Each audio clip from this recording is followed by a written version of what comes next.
It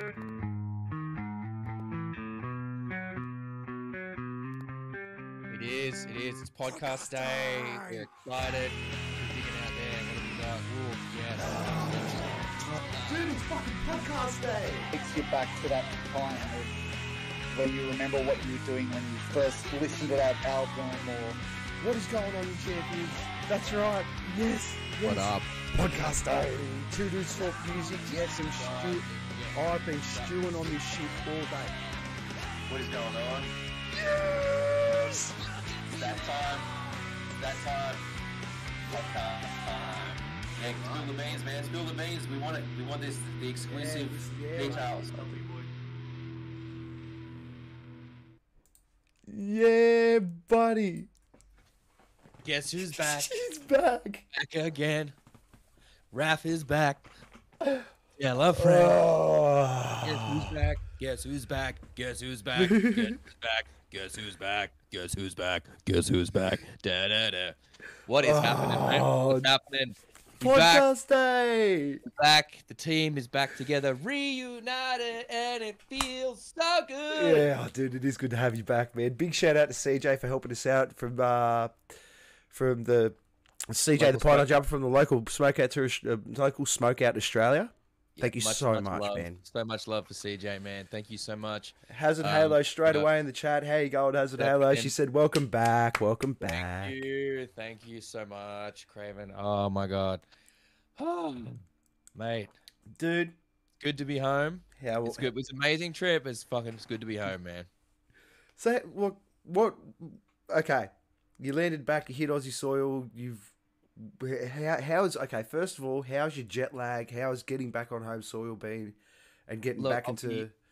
I'll be honest. My sleep schedule's been a bit all over the fucking place. Hence the monster. Dude, like I think the day I landed back on Monday, so and it wasn't a direct flight from the US. I went from LA to Auckland, 3-hour layover in Auckland, and then the flight from Auckland to Brisbane. So from when I got on the plane in Auckland to when I got off the plane in Brisbane, it was probably 18-ish hours. But what made it really fucked, my hotel in Los Angeles wouldn't give me a late checkout. And they wouldn't hold my bags through the day. And my flight, so I had to check out of my hotel at 11 o'clock in the morning. And my flight didn't leave until 10 p.m. And you had all that luggage. And I had my luggage, so I couldn't just cart it all around LA, right? So what could I do? I had to just go to the fucking airport and sit around the airport for that time. And of course, you can't check your luggage in that far ahead of your flight.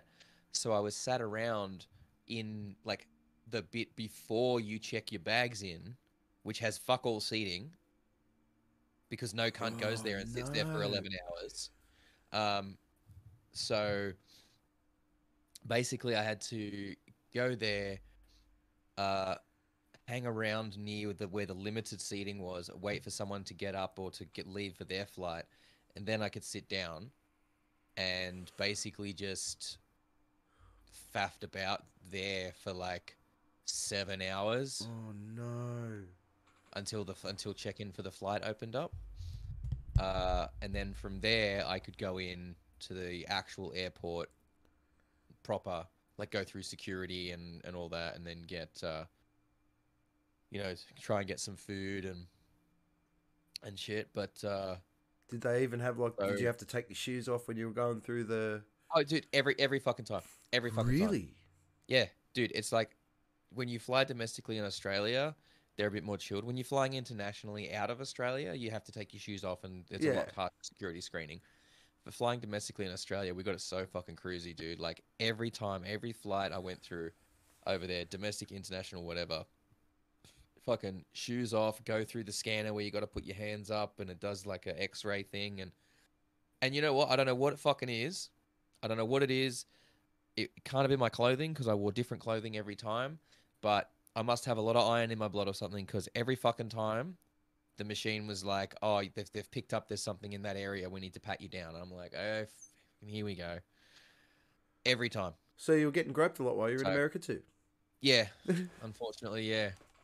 By Not- big hairy TSA guys. And if that's your Oh. thing, if that's what you're into, cool. But that's not my bag.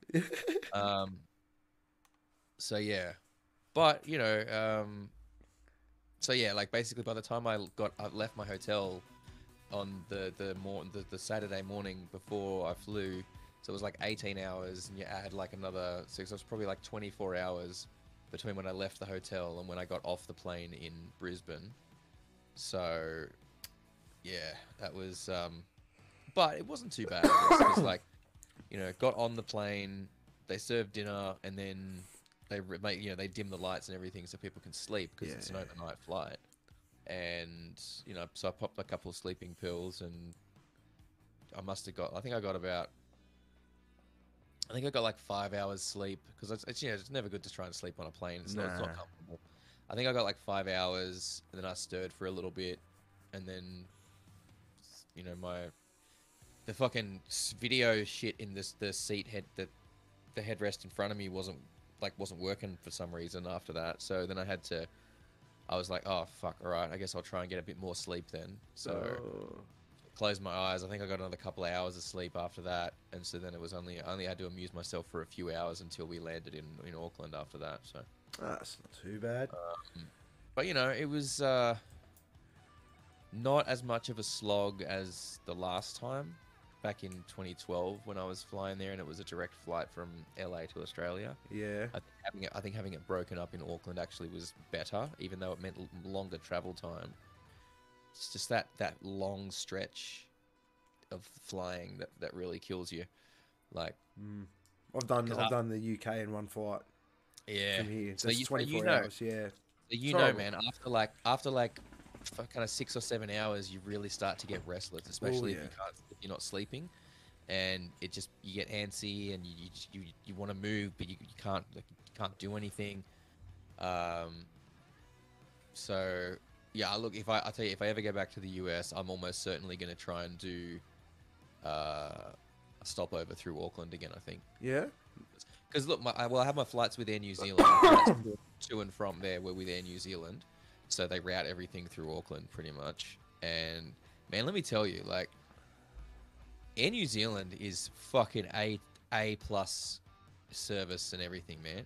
Like the fucking everything from like how well maintained the interior of the aircraft is, to how polite and friendly the staff are, the cabin crew, everything. That the food quality was unrivaled. I've never had food that good in my life. And that was just that was like I was in premium economy, but like it wasn't like I was in business class or anything. No. And they seem to be really well organized, just really smoothly operating. They know what they're doing. They're so polite, extremely respectful. So I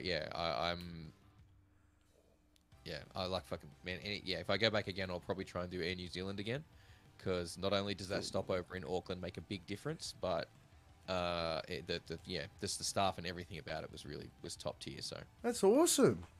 Yeah, man. Even Hazard Halo, Air New Zealand is amazing.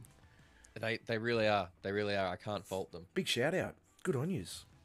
It's good, rather than what we're hearing Sponsor over here. us, Air New Zealand. Yeah, hell yeah. That'd be Sponsor awesome. I'll take some cheap flights. We'd love that. We'd love that. Take us over to some festivals. We'll do some. Bro, yeah. All right. So 7 weeks, you landed. So what was the first sort of, like, take us through? What was the first thing you sort of done when you got off the plane? And so let me get this out of the way. The biggest drama I had the whole fucking trip, and thankfully this was the biggest drama I had, was right at the start. Ooh. It was right at the start. Okay, so I flew into Los Angeles, landed. That was my one trip. So I had the layover in Auckland for a few hours going there. So it was basically the reverse of when I came back. So 3 hours from Brisbane to Auckland, a few hours layover in Auckland, 12-hour flight from Auckland to LA. Landed in LA. Now that was the end of that section of flying. I had another flight booked that was a separate one, so it was like a different airline. You know, it wasn't booked as part of the whole thing. So I was meant to have about 5 or 6 hours layover in Los Angeles airport. So as you would know, I'm sure you would know, when you transfer from an international flight to a domestic flight, you basically have to leave, collect your bags, and then go back through security and everything again. So that's why I made sure there was that much of a buffer between I landed and when my next flight was, because I'm like, Very good I could have idea. I could have got an earlier flight, but fuck knows, what if my flight gets delayed? What if I run into some issues? You know, I want that buffer to ensure that I'm, you know, got the best chance possible of getting my next flight, and when I have to do all that extra shit in the middle. So, and funnily enough, that next flight I had booked was actually it was first class, but it was like more or less just premium economy equivalent in terms of domestic right? first class. Yeah. So, but it was I did that because it was cheaper to do that because it included checked baggage than to book an economy ticket and then add the fees for my baggage. Look At at least for that stretch with that airline. Okay. So yeah, my next flight was supposed to be for 5 or 6 hours after that. So it was meant to leave at like, I don't know, something like, you know, 5 or 6 o'clock at night, to go from Los Angeles to Las Vegas, which is about a 1 hour flight. Like, it's fuck all. Now, around the time when I arrived, all across the US, they've been getting really bad winter storms. So I had,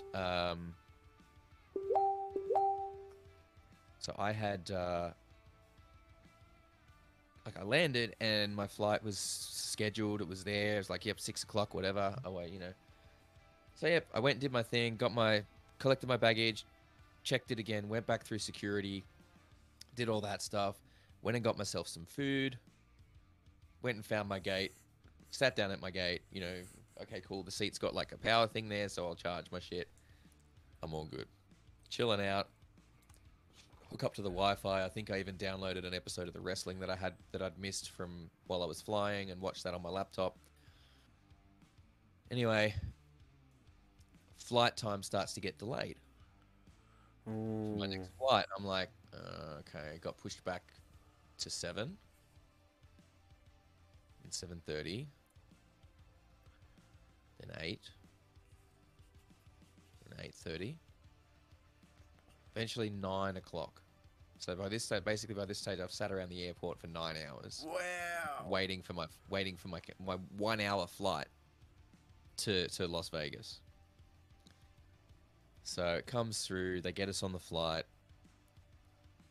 We take off. It was, even for Los Angeles at that time of year, it was very cold. It was unusually cold because it's just, like, some of these cities got their coldest February days in a long time, basically. Wow. So The pesky climate We're on change we the keep flight. talking about. we're on the flight, and the pilot comes on over the thing about halfway. You know, at the start of the flight, they tell you, oh, look, it's, you know, goes, look, it's going to be a really short flight, and they're, you know, look, it's very windy out there, so we're probably going to get some turbulence. We're not going to do any drink service during the flight because it's, you know, the flight attendants are going to stay in their seats. It's just not safe for them to be wandering around the plane with some turbulence we're expecting. So I'm like, oh, okay, fucking great.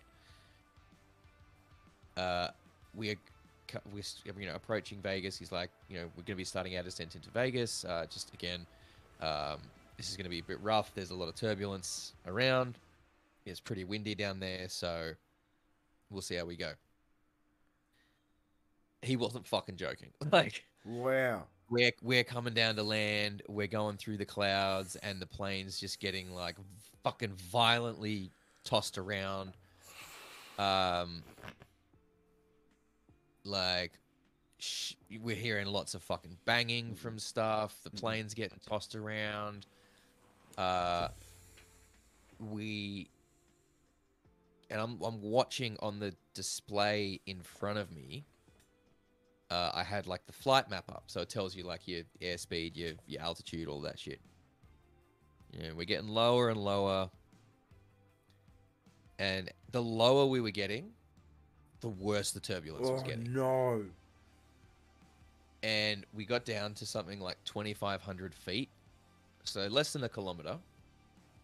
We're less than a kilometer off the ground, and then I notice the altitude number starts going up again. And I'm like, okay, so he kind of, and the plane on the map goes past the airport, and we're kind of going up and up and up, and he keeps climbing back up, and I was like, okay, so he goes back up to about, 10,000 feet, and I can see on the map he's kind of like circling the airport a couple of times. Then the flight map updates and shows where we left from Los Angeles, and the destination changes from Las Vegas to Los Angeles. Oh no. So he's going up, and I'm like, oh shit. Okay, so he kind of takes us up. He's like, really sorry, folks. The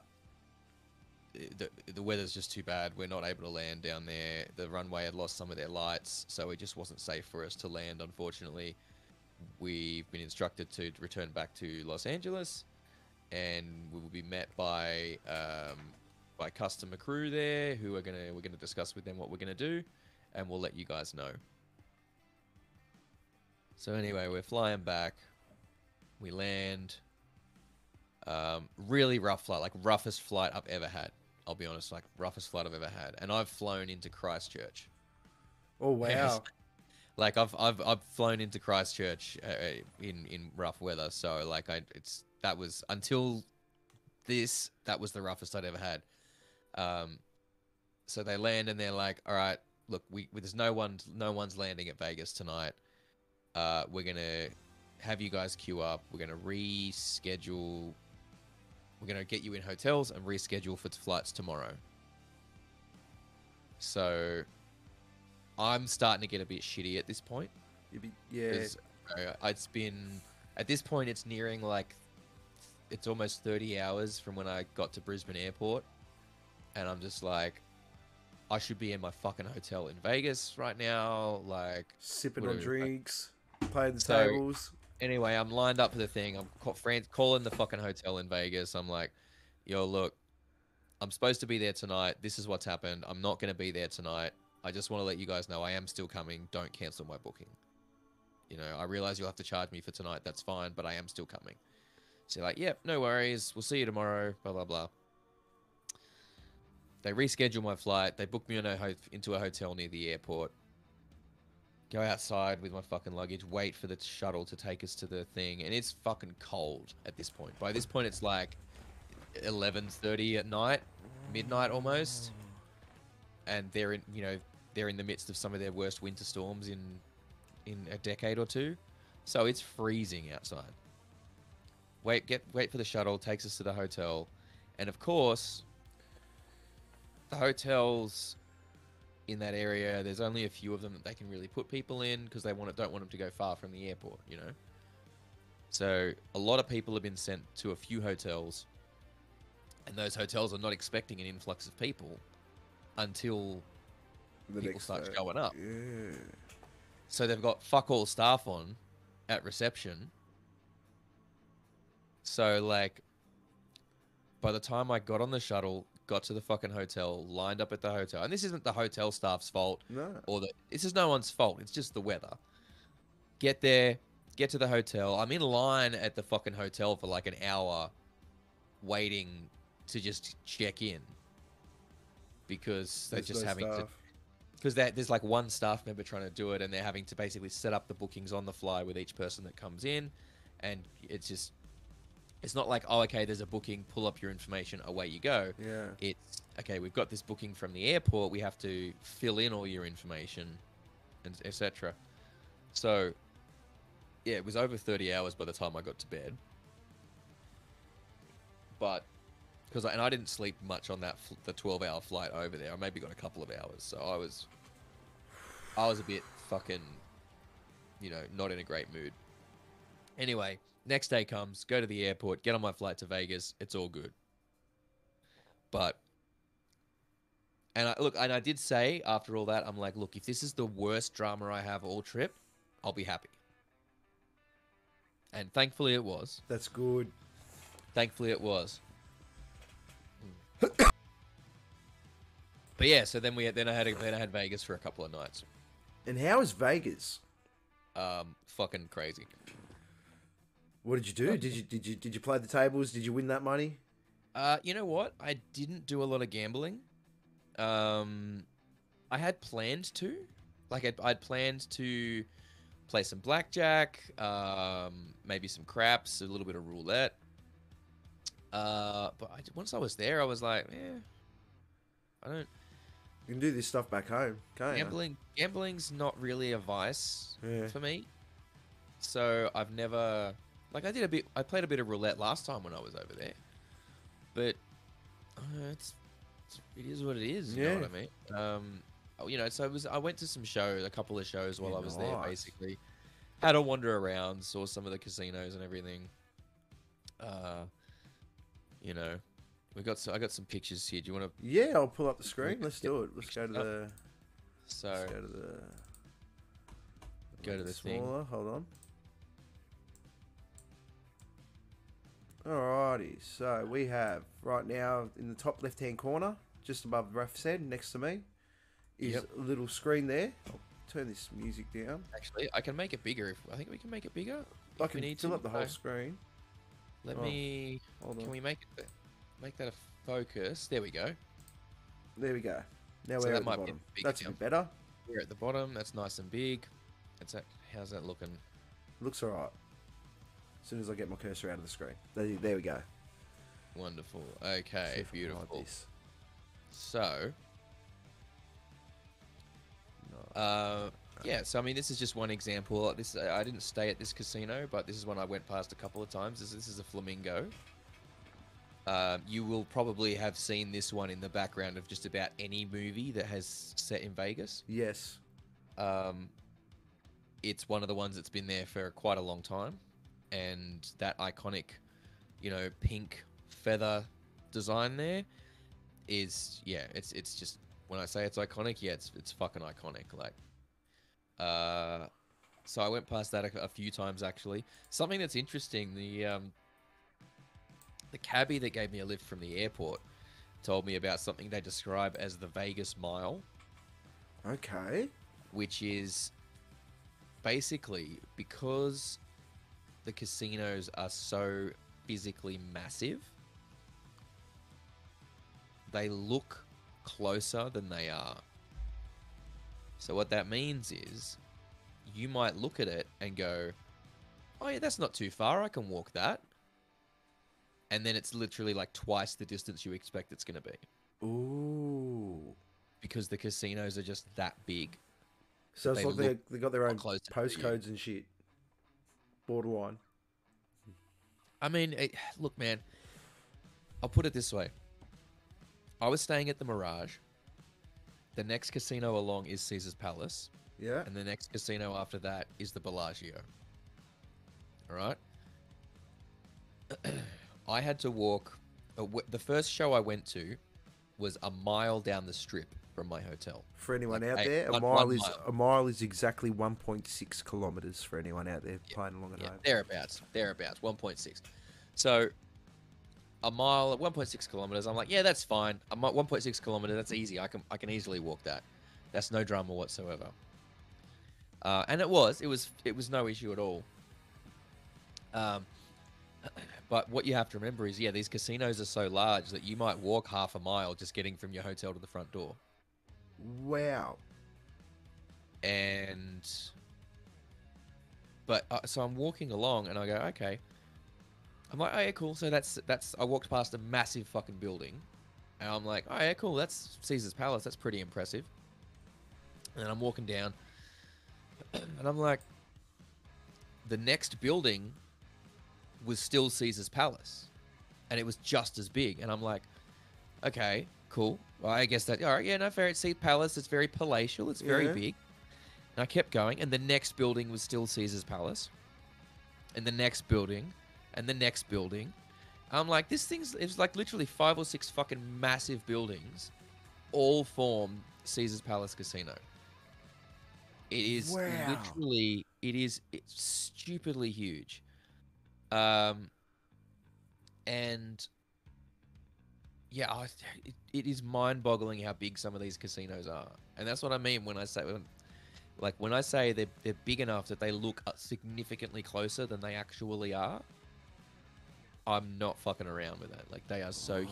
Oh, that's deceitful. So It's only just down the road, but the road's Yeah. fucking huge. and the thing is, like, now, you know, we've got Google Maps, right? So we can check how far it actually is to where we're going, and we can go, okay, it's a mile, 1.5 miles, 2 miles. I can walk that. That's fine. But if you're not working off a map like that, or you don't check that distance and you just kind of go out, you're like, oh yeah, it's literally just down the strip. You might go out and you can see casinos that are a couple of miles away, just because of how tall or, you know, like, prominent the buildings are. So you might think it's a couple of blocks. Jeez, man, that just obviously goes to show you the size of those buildings. I mean, when you were like the place you were staying in, I mean, and you said that was Yeah. massive. The Mirage. The yeah, Mirage, you said that was massive. What do they exactly? Well, other than the rooms, what are they exactly? Is it just all floor space? Are there levels to it? What's the sort of layout of these things?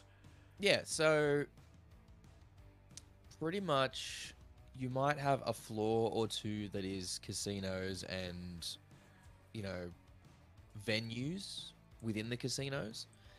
So you'll have restaurants and you know, like, you'll have specific individual restaurants and bars sort of as part of the overall casino, right? So let's say you go to Penrith Panthers, Yep. right? You go to Penrith Panthers. Within Penrith Panthers, there is restaurants and bars that are their own businesses. And they just Right. rent out the space from. And they just, they Yeah. operate space within that. Same deal.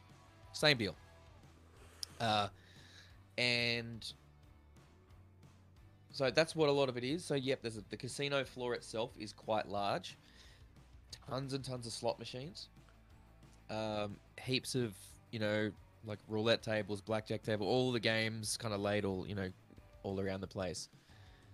And of course, the path from the elevator up to the hotel rooms to the front doors is like winding through all of these to get you to have you entice you to around, play. entice you to play and encourage you to gamble. And so yeah, and yeah, I'm sure, okay, if you kind of cut through, if you work out where things are and you can cut through things, it might be not quite that far. But if they kind of design it so that it's not really able to do that. And then with the lights and the sounds going on, it'd be disorienting, and Yeah, like, you're not yeah, in your local no- spot. You don't know where you are. No clocks. Wow. Like, no clocks, no windows. Like, yeah, it's fucking crazy. And like, so when I went to the first show I went to, was, and I'll actually go to the picture because I got a picture from the thing, was Zombie Burlesque show. And that was in the venue that was in was at the back end of a shopping mall that was part of the Planet Hollywood Casino. So Planet Hollywood Casino has an entire shopping mall in the back of it. What? Yeah. Not just like one little row of shops, an entire shopping mall. So like the equivalent of, say, like a Westfields or Parramatta or some shit. like one floor, yeah, like one floor. Wow. You took like one floor of Westfield's Parramatta. That's probably roughly what you had in terms of a shopping mall in the back of this casino. Wow. So you could literally live in these things. People do, man. Wow, that is People do. mental. People do, and um, the ceiling. I didn't notice it immediately, but the ceiling in this shopping mall is a mural painted to represent the evening sky. So it's like Makes you feel like you're outside. makes you feel like you're outside, makes you feel like it's a certain time of day, like just around kind of like early sunset kind of vibes. Wow. And it was very disorienting going in there because it had been dark outside and I went in there and then I kind of was in there and I looked up and I'm like, what? And like it was very convincing mural. So it took my brain a couple of seconds to realize that what I was looking at wasn't like the actual sky. So yeah, Wow. it's an insane fucking city. It really is. And how is the zombie burlesque show? I've never heard of anything like this in my entire life. I don't think I've ever seen anything like this in Australia. Have we ever had anything like this? We probably have. I just haven't noticed. Oh, I'm sure there is. But let me tell you right now, if you go to Vegas, go to that fucking show. Really, that good? 100%. It was. What's the sort? I mean, you know, what's the sort of it's concept typical of it? burlesque, typical kind of burlesque show. So burlesque show. You get like some striptease stuff. You get some variety acts. So, yep, you get some jokes with lots of sexual innuendo. Yeah, nice. You get some song and dance numbers. You get some striptease stuff. There was one performer that was like a balance guy, so he was balancing on, like a cylinder with a board on top of it. And he's Oh yeah, that's cool. And then he stacked up another cylinder at 90 degrees to that one, so it was like this way, and he had to balance them. And then he's doing it like a handstand on top of it, and we're all there like biting our fucking nails, like this guy's gonna go ass over tit and bite it in front of us, and we're just gonna be like, holy fuck, this guy's died. Right? Deep down inside, you kind of want it to happen though. Um, Not hurt himself seriously, but oh. So you have that kind of stuff in it. A little bit of audience participation in terms of like they were like, oh, is anyone recently married? And they got this couple up and played like a, do you know how well do you know each other type game. And they won tickets to, I think, the Chris Angel magic show that was on and everything. So just that kind of stuff. Cool. Very. So it's like classy striptease stuff. Like they kind of have like tassels and all that, and they don't go like naked. No. You've got to leave something to the imagination. But it was pretty crazy, and like if I'd been sat any closer, I would have been on the fucking stage. Like I was. That's how close the seats. Wow, nice and personal too. That's good. Like I was sat there, and probably, like, hang on, let me just. Where the microphone is where the stage was almost. Wow. Like. That's how close it was to the stage, to those front seats were. But it was fun. It was lots of fun. You get to a little bit of banter with the performers sometimes, and you get to just have some fun with it. So that was really awesome. That's good. Highly recommend if you ever go to Vegas, go to the Zombie Burlesque show because it is very entertaining. I did also the next night. I went to a comedy show at the Comedy Cellar at the Rio Casino. Oh yeah, how was that? That was pretty fun as well. You get to some of these comedy clubs. I mean, they're iconic for a reason, and I mean, I didn't see anyone famous, but I'm sure that some of the people I saw are going to be some big names in comedy in a few years' time. Oh, wow! So it was very, very entertaining. Lots of fun, lots of laughs. It's just, and it was a weird feeling though because I went back and forth a couple of times. So on that like first day, I must have walked almost 10 kilometers in Vegas just from between wandering around the casinos and various things and going back and forth up the strip. but you know, it was worth it because there's so much to do and see in Vegas, and don't be afraid to go to the shows that are off the beaten track a little bit. You know, like I had hoped to maybe go and see Penn and Teller, for example, but they were booked out by the time I was booking the trip. You know, Penn and Teller is the kind of show that you have to buy the tickets 18 months in advance and then plan your trip around it. Okay, so go check out little gems, little hidden gems. Yeah, the Zombie Burlesque show where the tickets were like $50. Oh wow! And you know, check out the cheaper shows if you go to Vegas, because I mean, pretty much anything in Vegas is in Vegas for a reason. You know what I mean? Like, it's the kind of town. It's the kind of town where there's a million shows on, and 99.99% of them are going to be incredible and so much fun. Yeah, well, there's a reason why they make it to Vegas at some point. Yeah. Even So the small go and one. do it. Don't be afraid to go to some of the lesser shows or the cheaper shows, because I guarantee you'll have a good time. So that one was lots of fun too. Awesome. What have I got next on there? So this is the thing. One of the ones from Caesar's Palace. So this is part of a thing at Caesar's Palace here. Oh yeah. I'm assuming that's Caesar standing in the middle amongst his sure. lions and his white I'm not tigers. sure exactly, but it's just part of. That's like the tiniest part of the fucking thing. That's like a monument. There's sculptures like this all around. Like, wow, ridiculous. The amount of time and effort. Ooh, what's that? So, during the day in Vegas, I went to the Atomic Testing Museum. The Atomic Testing Museum.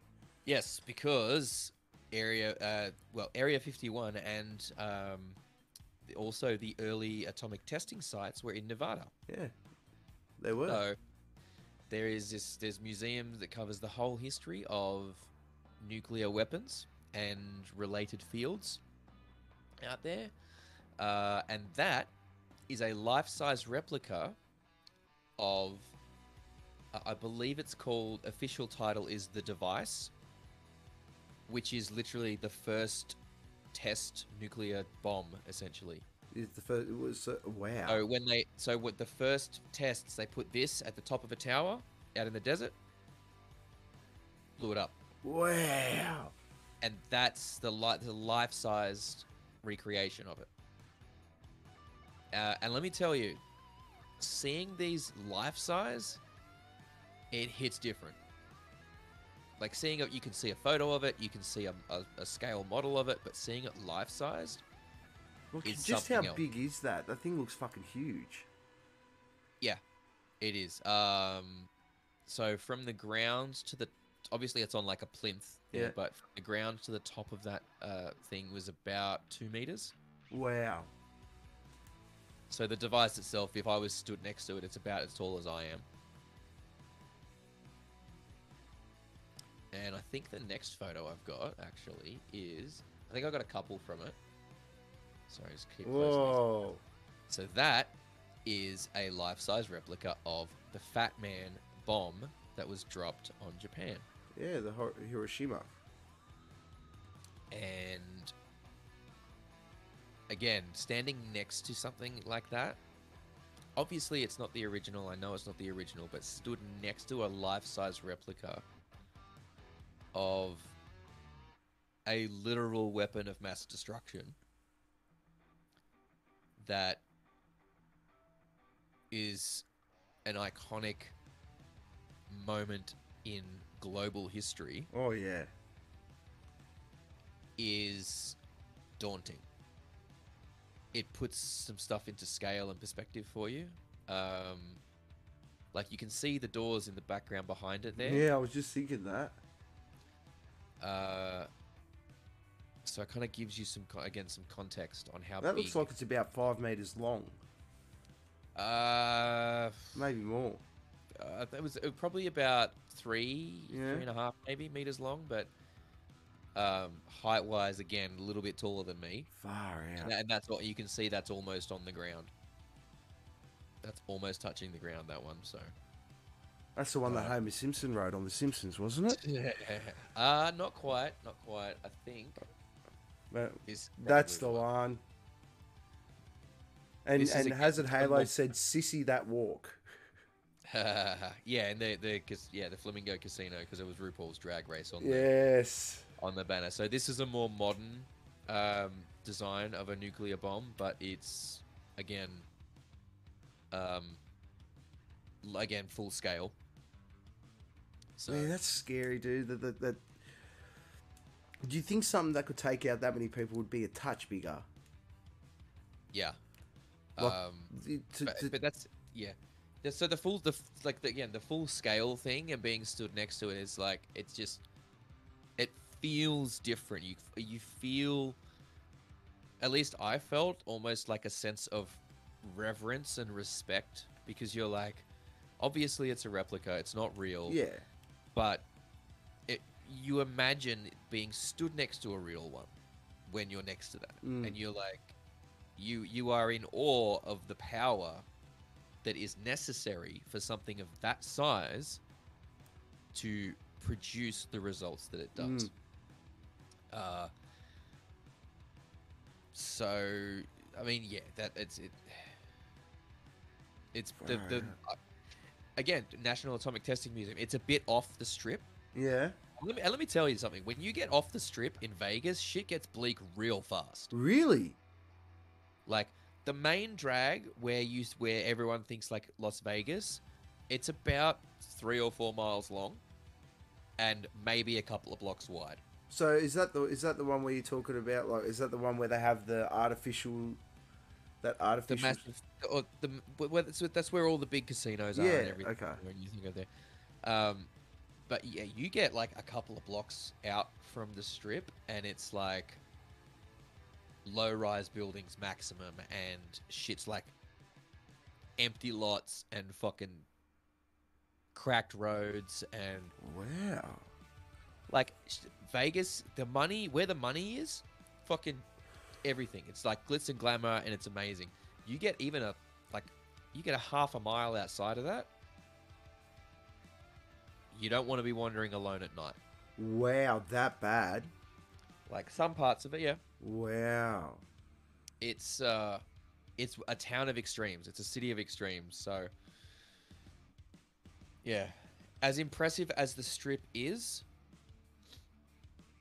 just as how like broken down some of the rest of the city is. Jeez, you think with the amount of money that the whole city turns in on just gambling revenue, do you reckon they'd spend a bit more money on trying to maintain the whole thing? Yeah, but politics. What are you going to do? Oh yeah, and yeah, mafioso that own the bloody casinos.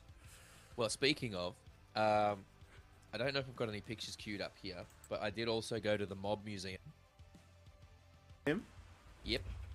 Oh. Which is a full history of the mafia in the U.S. and primarily Las Vegas, because obviously the mob's very involved in early Vegas. And yeah, you get to go through the whole history of how that all ties together, and all the way through to like modern organized crime and how they fight it. You can buy, you go to like some places and you got gift shops where you get like, key rings or magnets with your name on and stuff. The gift shop for the Mob Museum, they sell key rings that are a bullet with the name on. Not a real bullet, but yeah. So it's like, it's a bullet with your name on it. Oh, that is such a good idea. Genius. Although, but when you buy them, they're like, don't try and take these in your carry-on luggage. Oh. Because it'll go through the X-ray machine. Yeah. And bullet, and they'll be like, why is there a bullet in your bag? You just leave it on your keys straight away. Just put it in your checked bags. Okay. Just put it in your checked bags, not your carry-on. At least they warn you. Yeah. But it's look, there's a lot of cool stuff to do in Vegas that's not gambling and that's not super expensive shows. I didn't get that last time I was there. Last time I went through Vegas, I was there for about 10 hours. Oh, okay. So I didn't get a chance to explore much of anything. This time I learned there is a lot of cool stuff you can do in Vegas that doesn't involve spending a shitload of money on going to like, $400 or $500 per ticket shows. I mean, you can do that if you got the money and you wanted to see Celine Dion or whatever and pay $1,000 to go and see Celine Dion. Fucking go for it. I don't care. But there's a lot of this other cool shit that you can do as well. Well, man, that's what we talk about on here, isn't it? It's like, it's the reason why we do what we do. Go check out some other shit. Go check out the stuff they haven't seen before. And that's good that you've done that while you're over there. Yeah. So I went to, I did go out to Utah a little bit. Got to shoot some guns off, which was pretty cool. What'd you shoot? So a couple of pistols, an automatic rifle, semi-automatic rifle, and a semi-automatic shotgun. Oh, that would have been hectic. That shotgun had some kick. It would have had. Hey, lucky you're a solid boy. You know what I mean? Like, yeah, I probably would have embarrassed myself and dislocated my shoulder or some shit. It was a lot of fun though, going out there and doing that. It's an experience. I can honestly say I've never held a gun in my life. Like, okay, so I have been to an open day at a shooting range before. At St. Mary's, they do the shooting range down there. They have open days from time to time. So I had previously fired a rifle and a pistol, 9mm pistol. But never anything that was semi-automatic. So I took the opportunity while I was in the US to go and play with some guns because... What else are you going to do while you're over there? It's land of the free, home of the gun. So yeah, we went out there and did some of that, which was nice. It was fun. It was a nice experience. It was like, it wasn't target shooting or anything. It was just like an unsupervised range, and they've just got these bays out there, and you go. There's just like a big bay that's surrounded by some earth walls they kind of put up. Yeah. And you're responsible for your own shit. So you go and put whatever you want to shoot at in there, and you shoot at it. Oh. So I think we just had like a couple of milk jugs or something full of water and put those out there and. Oh yeah. Just so I could go out there and say I'd shot these guns. Yeah, man. Well, it's an experience in itself. You know what I mean? Here, living in Australia, it's not something that's so regular to us. So when you go overseas, you gotta live like the locals a little. Exactly. So, but moving a bit further into the trip, so this is Rock of Ages, which is a music store in Detroit. So as you can see, they've been there almost 40 years. Yeah. And it is, for people like you and I, it is a wet dream of a music store. No. Like, so do you remember leading edge music that used to be in Penrith Plaza? Yes. Right. Imagine that, but probably 50 times bigger. Wow. It's packed with new and used music in just about any format you can want. So vinyls, cassettes, 8-tracks, CDs. MIDI disc. Yep, fucking everything. Wow. And on top of that, they have walls and fucking whole rooms full. And the thing is, it wasn't just like a warehouse type space. It was, you had one room here, and then there was another room that kind of like half wall, half opening to go into the next bit, and then you go down that way, and then there was like racks and racks of t-shirts, and it was fucking enormous. And they had a lot of classic rock and roll stuff. Oh wow. But also Detroit being like Motown history and a lot of rap history in Detroit as well. Heaps of rap history. So there was a lot of that in there. They had cabinets full of like of piercing jewelry and stickers and patches and all sorts of pretty much any type of merch you could want. They had some exclusive stuff as well that you can only get there for some of the bands that are local to Detroit. So, I mean, look, man, if I'd had more money, I probably would have spent. I could have easily spent thousands of dollars in there. Wow. Like if money hadn't been an issue, I could have easily left there with thousands of dollars worth of stuff. It was ridiculous. Oh. I can't go to shops like that. That's where you max out the credit card, mate. And you spend the next fucking year paying it off. Dude, easily could have done that. Oh. Like the amount of, I mean, I spent more than I should have there, and that was exercising stupid amounts of self-control. Oh. Oh, how far? Like, Oh. I'm not going to give you figures. Yeah, I'm not going to give you figures. I pulled out of that question. I thought, no, we're not gonna dwell on that. You had a good time. We're not here to talk about. Nope, we're not discussing how much I spent on anything anyway. No. No. The main thing is you had a good time. But yeah, so that was really, really good. That was the only place I went that wasn't, when I was in Detroit, that was the only place I went that wasn't my hotel or the convention center. Was that for a particular reason? Was Detroit a bit sketchy? Detroit's sketchy, yeah. Just Okay. Detroit's not. You don't want to go wandering around and get lost. One, you don't want to go wandering around and get lost, and two, look, not every part of Detroit is bad. No, of course not. But Detroit is a city that has fallen on hard times. Yeah. So you do have to be careful going around there. Really? Wow.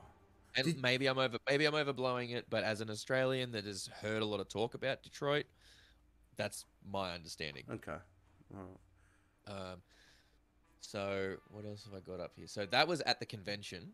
Nice. How was was- it? Yeah. So the convention looked like you had a good time, eh? Convention was amazing. Totally worth getting maybe COVID while I was there.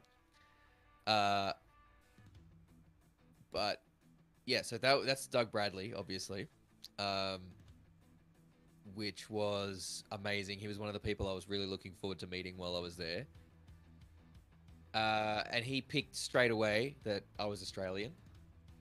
Like, Nice. heard my accent. He's like, "You from Australia?" I'm like, "Yeah," because he's English. So, you know, we had a bit of a chat about the cricket because he's like, Yeah, "Ashes are coming up." Nice. Ashes are coming up. I'm like, "Yeah, we're gonna get you. We are.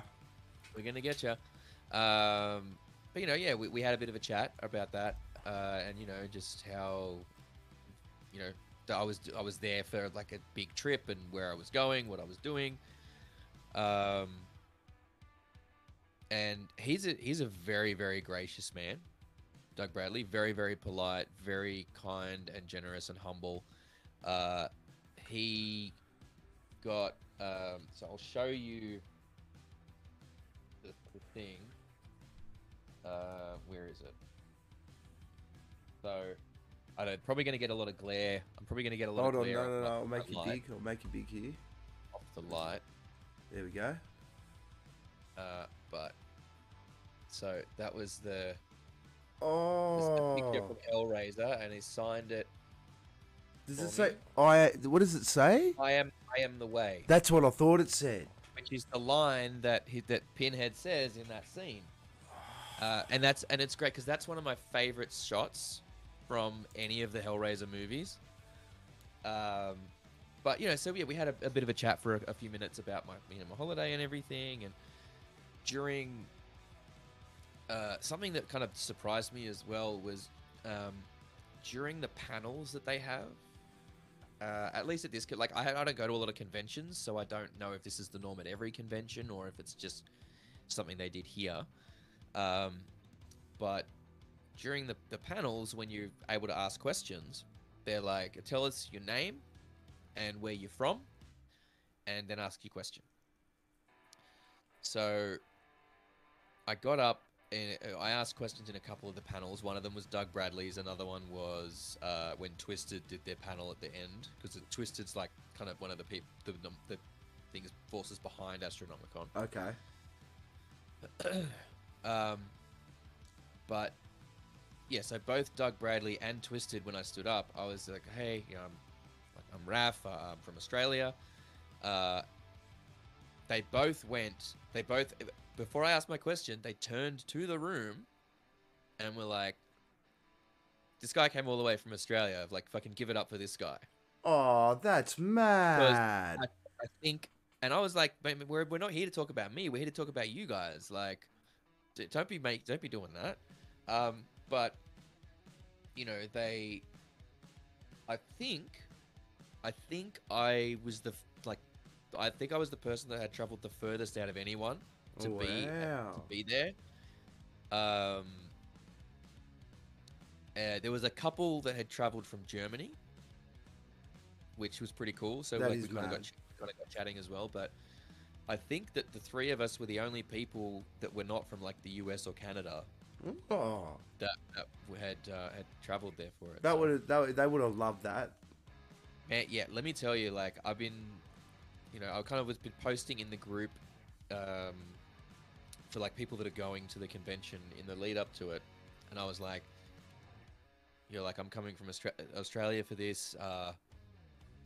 You know, is there any places nearby I should look at going, or should I just kind of stay where I'm at? And that was how I found out about Rock of Ages, because someone was like, go to Rock of Ages. But you know, anyone I was talking to, there, you know, so many people that were like, oh, you're that guy that's come from Australia for this, like you. So it was, I swear to God, I almost felt like a little celebrity myself when I was there. I was like, what the fuck? This is crazy. But it was really cool. Like I got to meet a bunch of wrestlers and get stuff signed there. You know, I got to meet Michael Berryman. So it's like Hills Have Eyes. Oh, gee. Michael Berryman. It's about that guy when I was a kid. I just had And also, nightmares. Twisted as well. Got the photo with Twisted. Nice. Which That's a mad photo. I went to a show later in the trip, the Static X show. Yeah, how was that? We're playing, and so that's where I got him to sign that photo. We'll get to the Static X show. Okay. We'll get there. Ooh. Also, around about the time of the convention, I think it was just before the convention. It might have been when I was in San Francisco. That was when I did the interview with Magdalene Rose, Which was absolutely fantastic, by the way. she is an incredible talent. If you like your metal and your rock with, you know, some girls with attitude, go and check out her stuff. Magdalene Rose. I think it's official Magdalene Rose is all of her social medias. The band that she was in she's kind of recently gone solo from, because the others are doing other things now, was called Gold, Frankincense and Myrrh, and that was her and her two sisters. And this is a girl who's... They started when they were 13, though, didn't they? They were, yeah, the youngest sister was about 13 when they started. And this is like, I think Maggie was 15, and that was 10 years ago. Wow. So, I mean, they were out there on tour when they were like, you know, 13 years old, 15 years old, still trying to do schoolwork,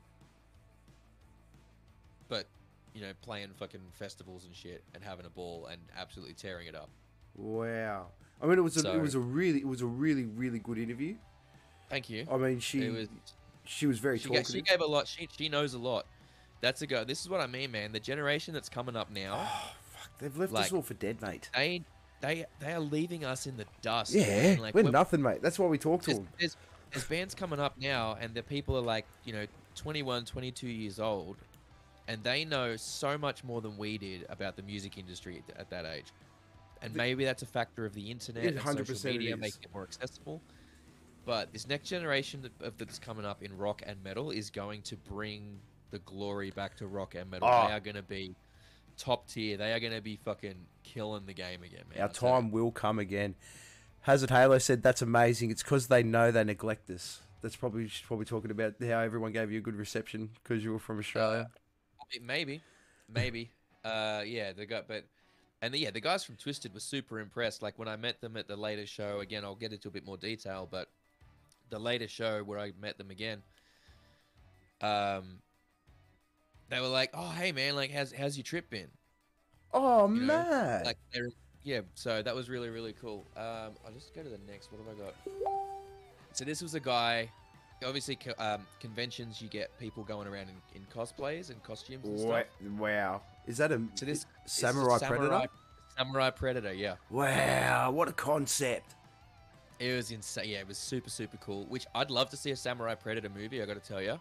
Now I want it. Now that I've seen think- it, I want this. I think there might be like a comic book where that's a thing, maybe. But that was really really cool. There was so much going on there, man. It was crazy. Like, you know, comic book sellers and people selling cosplay stuff and like fucking painted skateboard decks and, you know, masks and, you know, there was a fucking store selling like insect specimens under glass and wet specimens and all kinds of stuff. Like, Wow. you know, So the weirdest fucking, yeah. That's I think that might have something to do. Yeah, they just got such Well, a massive pop culture 'cause and it's interesting things and such a dense population. I mean, I think, well, you know, because this convention is a blend of stuff. So Yeah, yes, cool. You've met wrestlers, you've it's met music, it's wrestling, it's comic books, it's nerd culture, it's horror culture, and it's just it's our it's a lives. beautiful thing. It's everything that we enjoy growing up. And let me tell you, like every year, like I've been wanting to go to Astronomicon for years, and I think it's probably only a few years away from being a mainstream convention over there. Oh, wow! So it'll turn into like the next Comic Con or something. Maybe. I mean, look, things like Comic-Con are, you know, they're like the Disney World of theme parks. Do you know what I mean? Yeah, Like, conventions. Yeah, everyone wants to go. They're sold out years in advance. It's so untouchable. It's just there. But in terms of like to tear down from that, just you've got big conventions.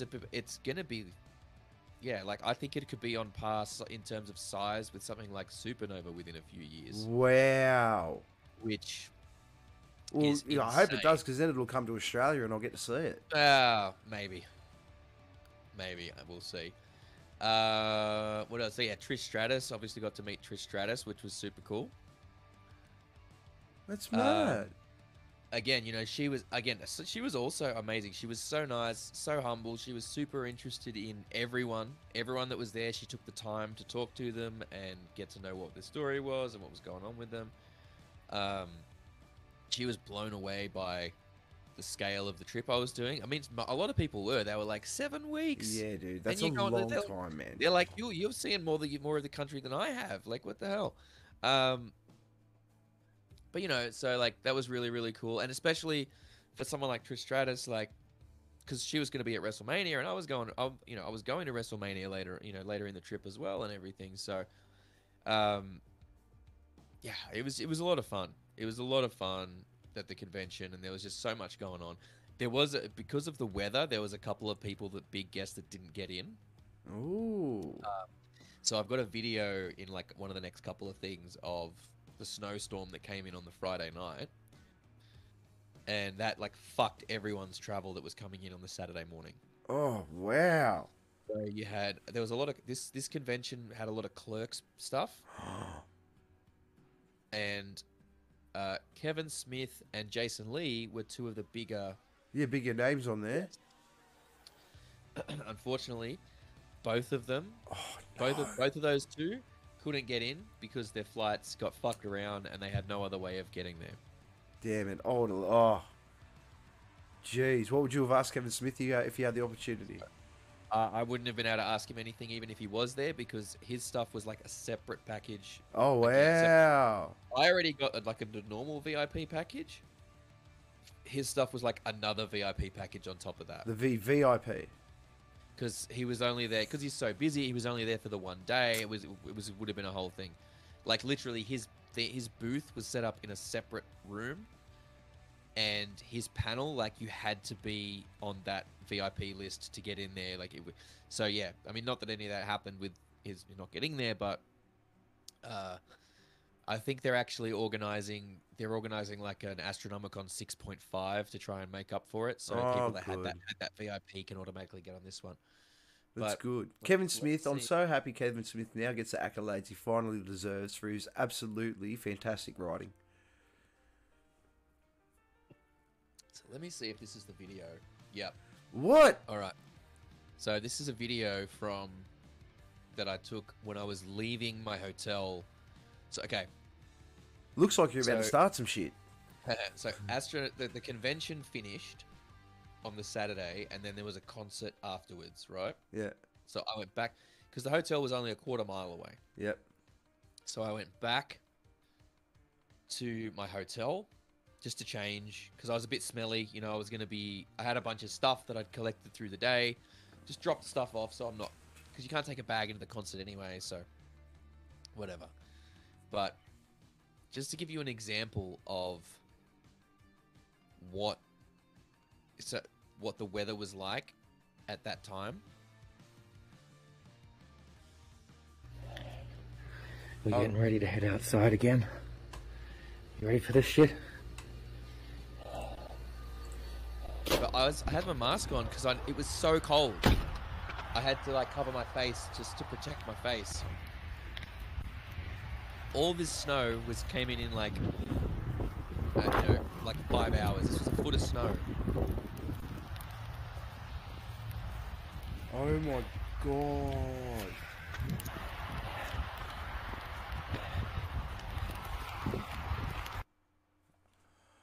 Dang, man. So that was pretty wild.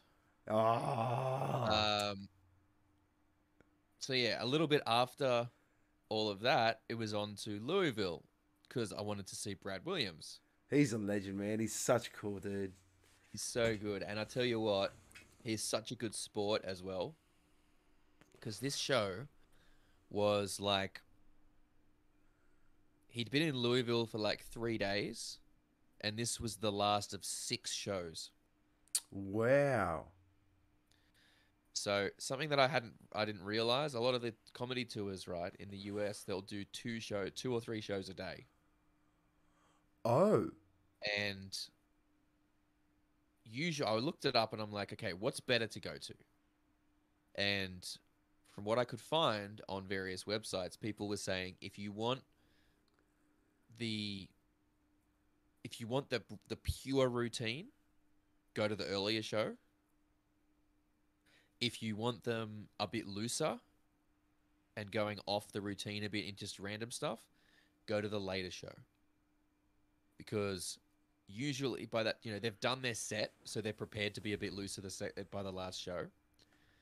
And, as we know, a lot of comedians drink, take various substances. Later in the night, they've had a bit more. So they're a bit, but I mean, you can see in his eyes how fucking exhausted he is there. Yeah. But amazing sport, so fucking nice, so polite. Took photos with everyone that wanted a photo. Like, just the nicest fucking dude you ever want to meet. Yeah, well, mate, that's the thing. This day and age now, you can't go around being an arsehole, can you? That's can't, so you really good, though. It's so good that everyone that you met, all the celebrities that you met were very humble and took a lot of time. Yeah, man. Like, I don't think I met anyone over there that was an asshole. I really did not to me anyway. Like, and obviously, if I thought someone was going to be an asshole, I just wasn't going to talk to him. But so also in Louisville, while I was down there, I went to a couple of other things. I went to the Louisville Slugger Museum, which was a lot of fun. You get the history of the Louisville Slugger and how it's made, and you get tour through the factory, like the actual factory as the shit's getting made. Really? Yep, you get to see all the CNC machines and the dyes and the design process and just everything. And they got their museum out there. I also went through the Muhammad Ali Museum. That would have been interesting. That was crazy. That was really, really intense. Because, I mean, that guy went to jail for his beliefs. That guy won an Olympic medal, still got called some heinous-ass names, even after he won a gold medal for his country. Yep. So he's, I mean, Yeah, and he did a lot of humanitarian work towards the did. end of his life that I mean, I wasn't actually aware of prior to going there. So, uh, it was an awesome experience to check that out for sure. Um, a lot of people were like, "Why'd you come to Louisville if you're on holiday from Australia?" I'm like, "Well, mainly because Brad Williams was playing, but like, there's some cool shit here. I don't know what you're talking about." Like, Yeah, mate, they take it for granted. They have no concept of the amount of history well, yeah, and and like, impact that they've had on the whole yeah, world that and people would you know, actually take the time. and like, you talk to it's like anything. You talk to some people, and you're like, oh, they're like, yeah, I'm gonna do this. I'm gonna do this while I'm in town, and they're like, I've lived here 10 years and I've never done that. And it's like, when you live there, you don't go and do the shit. Yeah, that's true. Just 'cause you take it for granted. Yeah, exactly. Oh, I can do that So whenever, what and was then you never do it. All right, so next I think we got through to Disney because I went to Florida and went to Disney World, obviously. This is something I thought was crazy, right? In Epcot Center, which is one of the parks out at Disney World, Okay. they have like a outdoor concert space, Yeah. right? Fucking Smash Mouth was playing. Smash Mouth was playing as I walked through there. I got up there and I'm like, that sounds like Smash Mouth. And then I came around the corner and it was fucking Smash Mouth playing a show. That is mad. And this is a list of who they had performing in March. Wow. And when I tell you that the lists for April and May were even more spectacular than this, like, unfucking believable, dude. Like, Wow. so I mean, in fact, Showtime. like, So they put Blue on. Oyster Cult's playing, and it's 3 shows a day. 3 fucking shows a day. Wow. And you do so what? Okay, we'll call a list. We'll call a set. We'll call okay, half hour. We'll call it a half hour set. Oh, I think the sets were maybe about an hour. So you had 15-minute turnarounds before you got walked Well, off. no, because it's the same set. It's the same band. No, but that's what I'm saying. Like if your show time's at 5:30 and you play for an hour, you play till 6:30, go off, get a drink, and then come back out and play that same set. Well, yeah, but like 45 minutes to an hour, I'd imagine. Yeah. Wow. That's some band fitness right there. Just thinking about that makes me. Yeah. Wow. I mean, like, and it was a decent auditorium. Like, I mean, it was it was open to everyone. You didn't have to be in the auditorium to see it. You could be hanging around out the back. How were they? How did Smash Mouth sound? They're pretty good. Yeah, as you'd expect Smash Mouth to sound. Yeah. Like, I didn't get to see any of the really well-known songs because I didn't have a lot of time to stick around because this is where I had my other flight issue. Flying down from Louisville to Orlando, bit of weather in Orlando, so they're like, okay, we're just in a holding pattern. And after about half an hour in the holding pattern, they're like, okay, so we're not being cleared to land anytime soon, and we don't have enough fuel to just stick around up here, so we're just going to Tampa. We're going to refuel at Tampa and then get clearance to come back and land. So unfortunately, that meant that by the time we did that little detour, and then I got my luggage, got to my hotel and checked in, walked the fucking mile through the resort that I was staying at from check-in to my hotel room, lugging my bags the whole way, because the resorts are stupidly big. And then went down to the fucking shuttle bus that takes you to the parks, and got to the park, Epcot Center. I had 90 minutes until closing, so I couldn't go on any of the rides. But I got to whip around. I got some food. I got to whip around and see all the different global, the different countries and cultures represented in there, which was good. And I got to see the fireworks and light show at the end of the night, which was awesome. That would have been cool. So yeah, if I'd had more time, I would have stuck around and watched a bit more Smash Mouth. But look, if it was in our eyes a much better band, you probably would have hung around. Yeah. So Oh. the next next day was Hollywood Studios. Now, that was the one I was most looking forward to, right? Because I had like the Star Wars world and all that shit. But when I fucking tell you, okay. Imagine you went on Space Probe, right? Oh yeah. Yeah. So imagine doing Space Probe with just a lap band instead of like a full harness. No. Yeah. That would never clear in Australia. That would never clear.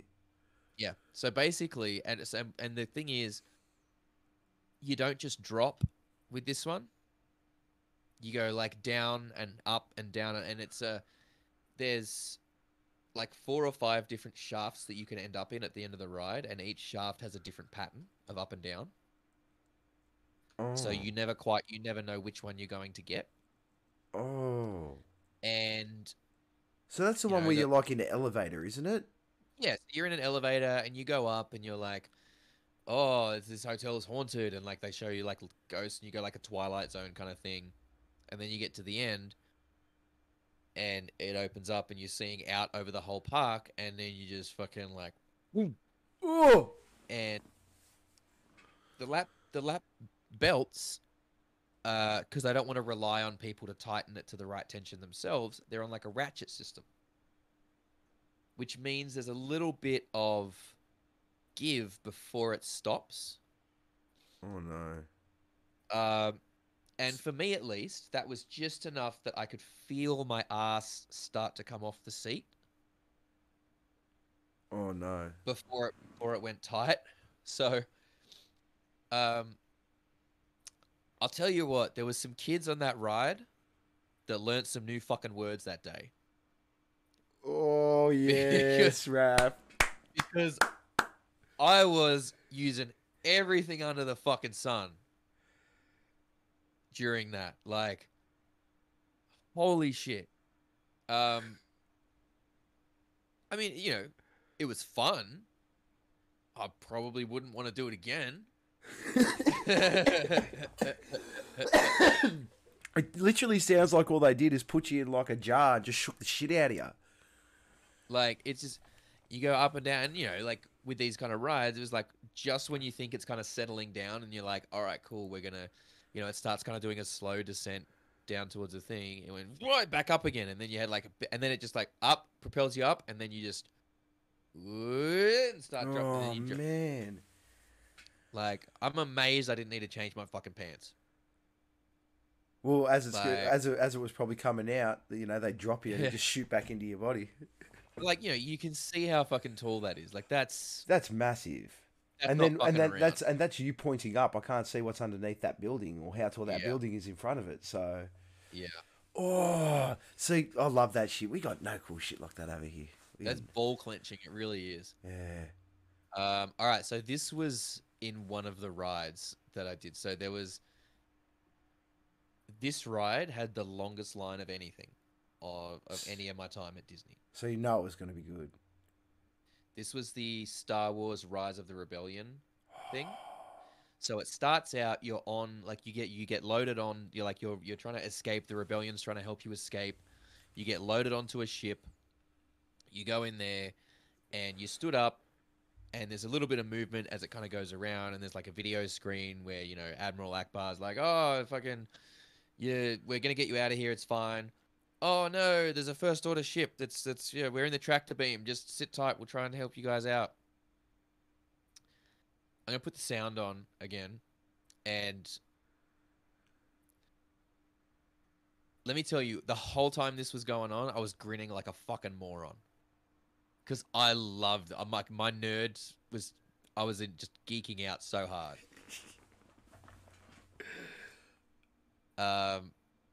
But when these doors open, let me tell you, so, like, you don't feel like you've drastically moved up or down necessarily, but when you walk in, you're on to this ship, you're on, like, some alien desert planet, you walk into the ship, when you walk out, just the scale of it is fucking mind-boggling.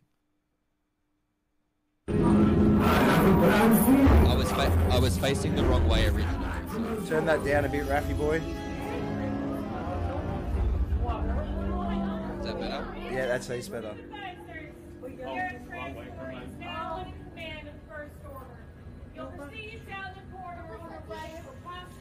Like, look at those fucking stormtroopers there. Get out.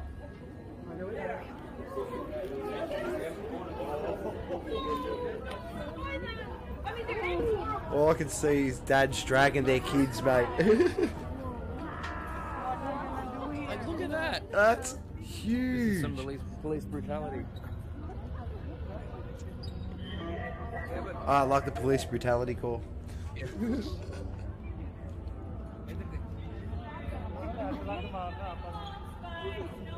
Wow. Like the and TIE they're in, like- fighter. The TIE fighter looks amazing. And they're in first order uniforms, and they're like, keep moving down the corridor. You're spies. You're all rebel scum. Like, keep going. You know. Oh, they sell it. Oh, they sell it, man. Oh, the uniforms look amazing. Yeah, sorry, my camera work wasn't so great here. I was like looking around and Yeah, everything. you- The whole time.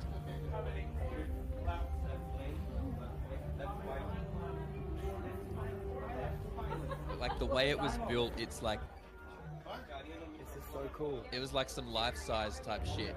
Did you have a robe on? Did you have a Star Wars No. robe on? It looked like you had a No. Star Wars robe on. I had my Saints Vicious Riff Raff jersey that's got the hood on it. Oh, okay. So I had that up. I was like, you know, I was going to trying say, to do that the was thing, very but- Obi-Wan of you.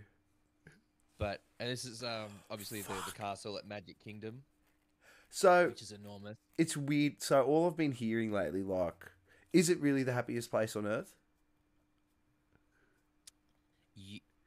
They know exactly how to suck you into the magic.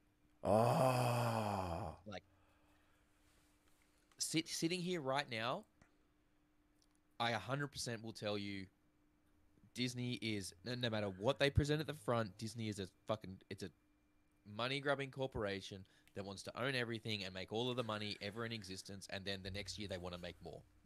All right. Being there in the moment, You don't give a shit about any of that. all that's out the fucking window. Like, Well, it turns you back into a child, doesn't it? All those things that it you grew really up with. fucking does, man. It You just really get that does. euphoric, nostalgic feeling of, I don't have a care in the world. All this shit makes me happy.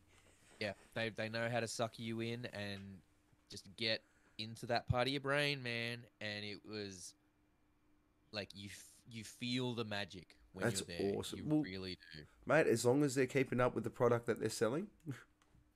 And I think so. That's the castle at Magic Kingdom, which was really cool. I think I might have one or two more from Disney here. All right, so yeah, this one, right?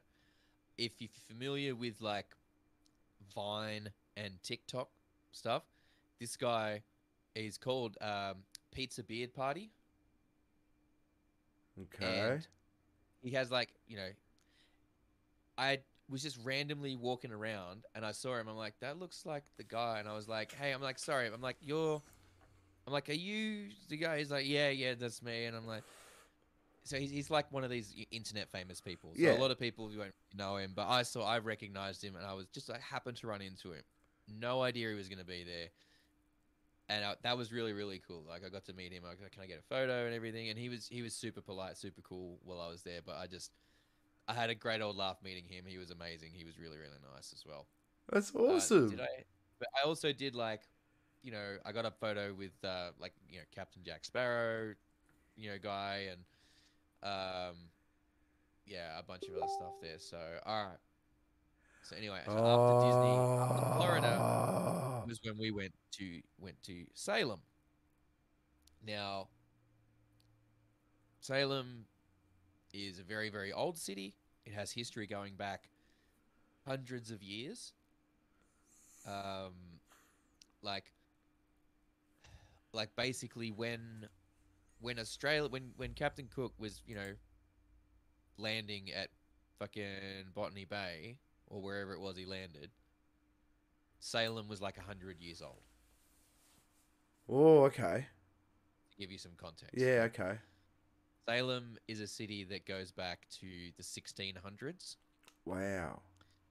and this hotel I was staying in is called the Hawthorne Hotel, and it is apparently the fourth most haunted hotel in the US. Looks like that one in The Shining. I'm waiting for That's the two girls to that's stand at the. that is exactly why I took this photo, because Oh, I got to the end of the corridor and I looked back and I'm like, this is some Overlook Hotel vibes right here. yeah. Like Like the it's just chandeliers, the whole lot. Just the nah. chandeliers, the carpet, everything. Just need little Timmy to come riding around the corner on his I tricycle. yeah. Far out, man. No, nope the fuck out of And, there. man, let me tell you, I had okay. The the only supernatural experience I had was I didn't even experience it in the moment. It was something that the next basically anytime I stay in a hotel anywhere, right? Doesn't matter if it's America, Australia, wherever. Every hotel that I stay in, when I'm in the room,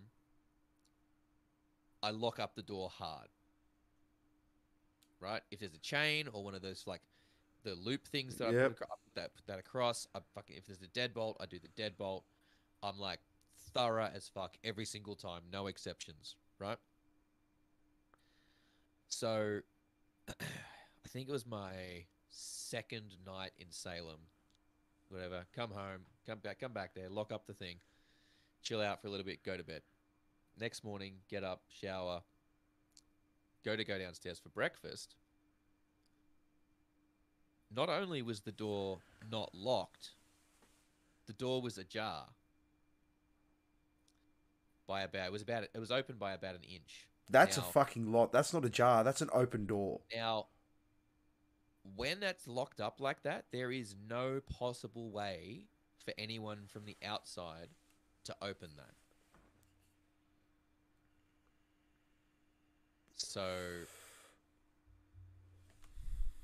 the only explanation I have is that, I mean, the explanation I'm going with anyway is that something that was in the room wanted to leave at some point during the night. Yeah, let's just yeah. I'm just going with that. Like, 'cause Okay. I don't, you know, like I didn't get up in the night and do it. No. Like, okay, let me put it this way: if I had sleepwalked to do that, it would have been the first time in my life I had ever sleepwalked. Wow. So Ooh. yeah. Ooh. But Salem is an amazing fucking city though. Like, and I going at this time of year that I went, it's out of season because if you go like Halloween, it's apparently like wall to wall tourists. You can't fucking move, Really? right? Well, because it's a lot of witch Oh history. yeah, yeah, true. A lot of Yeah. witch, like witch Salem witch trials. Yeah, and all this. that. Yeah, I was just about to say that. Yeah. A lot of alternative and gothic kind of stuff ties into that. So Halloween, even September through November, apparently it's fucking chaos. So this time of year, just the other side of winter. I didn't get any snow in Salem, unfortunately. I would have liked a little bit, maybe a couple of inches, but it is what it is. But there's so much history here. It's an incredible fucking town. I highly recommend you visit it. So the Satanic Temple was one of the sites that I went to because they have their headquarters there. Oh, oh, they would. So they have, there's like an art gallery and the Satanic Temple, and they've got their Baphomet statue there. And that's like 8 feet tall. Wow. So I took a moment because I don't know if many people know this about me. I am a member of the Satanic Temple. So I, when I was looking at doing this trip and everything, I was like, well, Salem would be a cool place to go because it's, especially this time of year, it's not a main tourist attraction, but there's a lot of history there, and the Satanic Temple headquarters is there. Yeah. And it'd be a nice little. Took a few days to just experience Salem and see a bunch of stuff, and everything was within walking distance of the hotel. Oh, that's perfect. Like Hawthorne Hotel is like the middle of fucking Salem, and the Satanic Temple was the furthest away thing, and it was less than a mile. Oh, that's perfect. It was the furthest away thing that I wanted to do while I was there. So all of the other like witch museums and shops and everything, they're all within like a half a mile basically. That's good. It's a good setup. They have It's this an thing called amazing statue. they have this thing called the yellow line, which used to be called the red line, but they changed it because red line had too much um, implications of like blood and Yeah. the blood of the people. Um, but they had this thing called the yellow line, which is basically a self-walking tour, and you just follow the yellow line through the streets of Salem, and it takes you past all these iconic museums and shops and things all through the city. Um, so beautiful, beautiful city. This is uh, the witch trials monument, basically. Oh, So what this is during the witch trials of 1692, there was a lot of accusations, but officially 20 people were executed as part of those witch trials. oh, So this monument has, you see each of these around the side. There's 10 on each side. Each one is engraved with the name. So these each represent one of the people that died, that were executed. Has their names and their dates of, I think their date of birth and their date of death. wow. Or the year of death on them.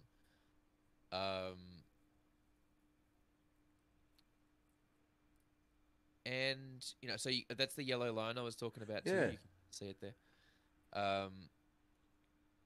And behind it there's actually like an old cemetery as well. Oh, So, which you can't get into. That's like completely locked up. you can just feel the ghost in that photo. You can just feel it. It's heavy, man. It is like wandering around Salem. Especially at things like this, you can you feel the weight of the history. I mean, there. the dead trees and everything really set the. I mean, it's still Still sort winter. of the tail end of winter, so Yeah. they just have regrown. Yeah, no, but it just sets the tone. It does, and there was a lot of, like I said, there's multiple witch museums and pirate museums and all sorts of stuff. Because the other thing that you have to remember is the 1600s and 1700s, piracy was still rife. Yeah. Through the Atlantic, and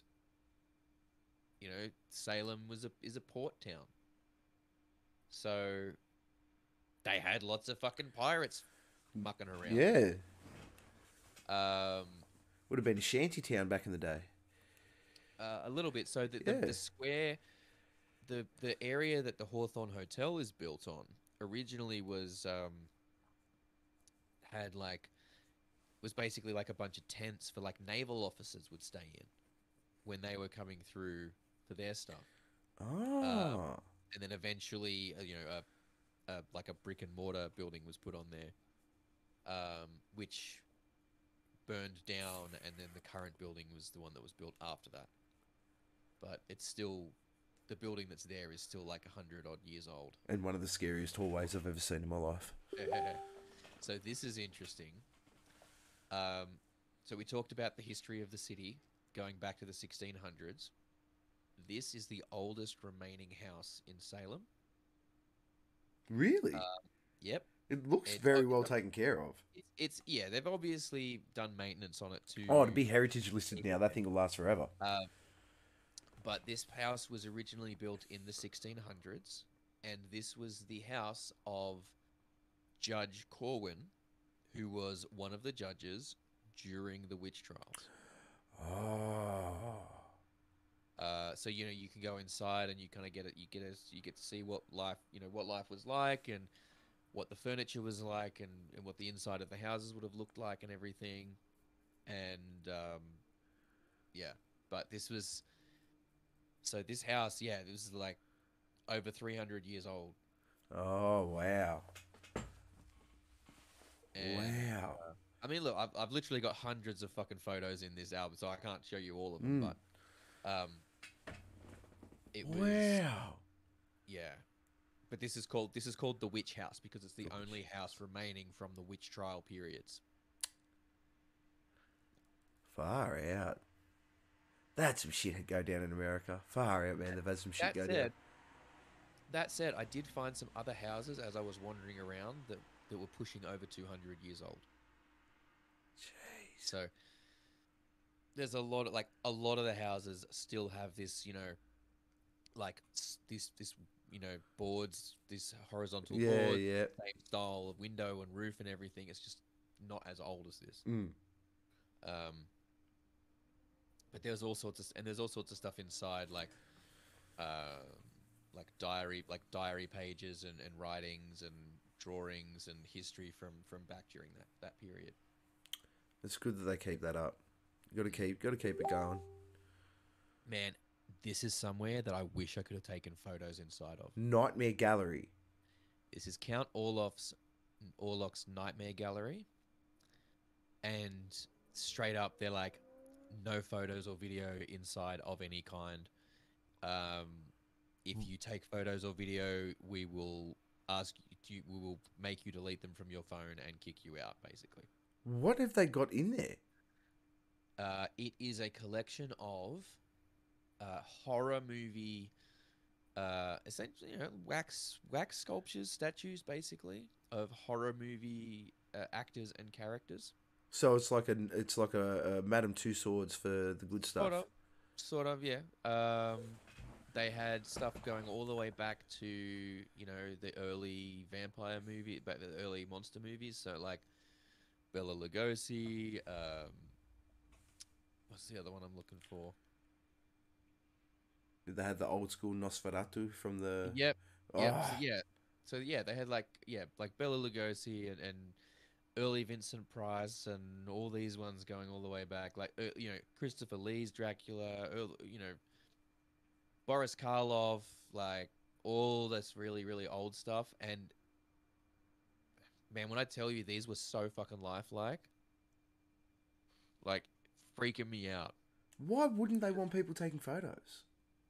Because they want to preserve the mystique, is basically what they're like. The reason that they give is we want people to have to come here and see this stuff. Yeah, I can't explain it. You just have to go see it for yourself. Yeah, we don't want people. Yeah, we know how amazing this stuff is, and everyone that comes here gushes about how amazing it is.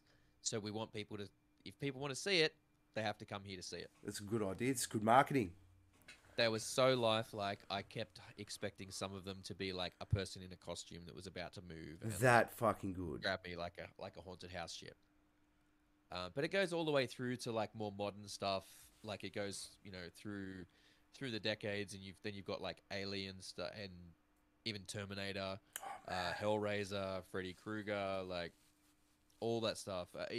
All the way through to modern stuff as well. But incredibly lifelike. And he was saying like some of it is actual movie props, so it's like actual movie costumes, or certain items are molded from the same things that the movie props were molded from, so that's why they're so accurate. But yeah, it's a fucking trip.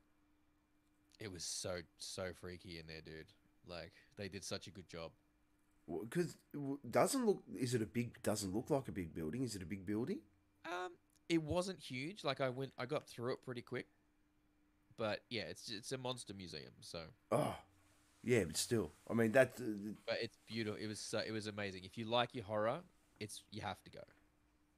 I'm gonna have to drag the kids. I don't want to go to America, but I want to go to America now. Go while you still can. Yeah, while it's still there. Yeah. So then we get to New York. Yes.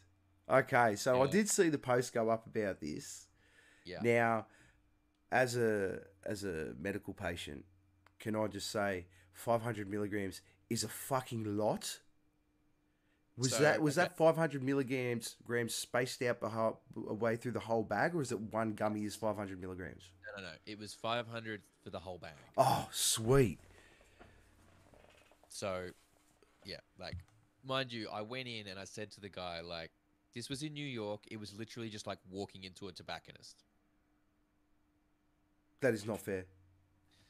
Now, granted, it may have been the part of New York I was in, because when I was in LA, I was not in a very nice part of LA, and it was a very different experience. But this part of New York, it was just like a tobacconist. I walked in, I was like, so hey, uh, straight up, I was just like, look, I'm from Australia, I'm on holiday. This shit's not legal back home. I don't smoke a lot, so I don't have a very high tolerance. What edibles would you recommend? And he was like, these ones. Very good. He goes, grab these ones, pick whatever flavor you want, but these ones will be good. Because I do have some stronger ones behind the counter. I got some that are like, it's the bag's like 1,000 milligrams. Yeah, Stars of Death.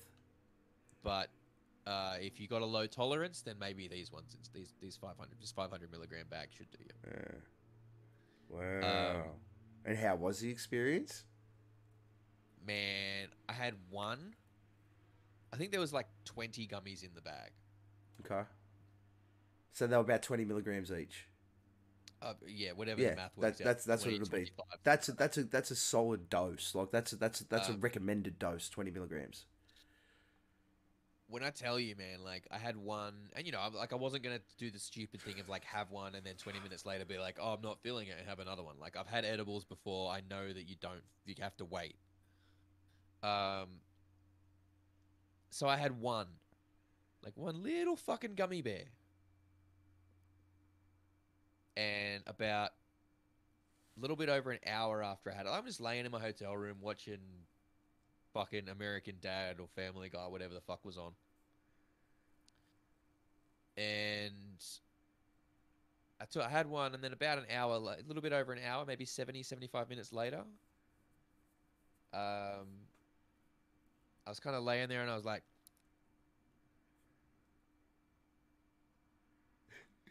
okay, well, there's the dry mouth. Oh, yes.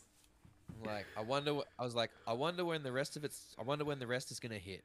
And the second I finished that thought in real time, let me set the scene for you.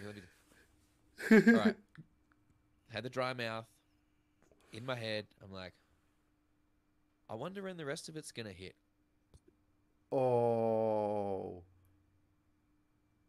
Immediately, it was just like. Yeah, you would have just been buzzing all over. You would have had the hums. Your body would have been vibrating. It would have been amazing. Bro, like, although edibles get uncomfortable, I don't fuck with edibles. That shit sent me to fucking outer space, dude. Like, I was on fucking Pluto, okay? But the end, like, it was because I have a low tolerance. I don't fucking. Well, I don't use it that much. What the guy over the counter should have told you is that when you ingest it, and I don't know if anyone knows this, but when you do ingest it, your liver. See, when you smoke it, you get THC 9 or whatever it is. Your body, it's meant to be smoked. Like that's how you.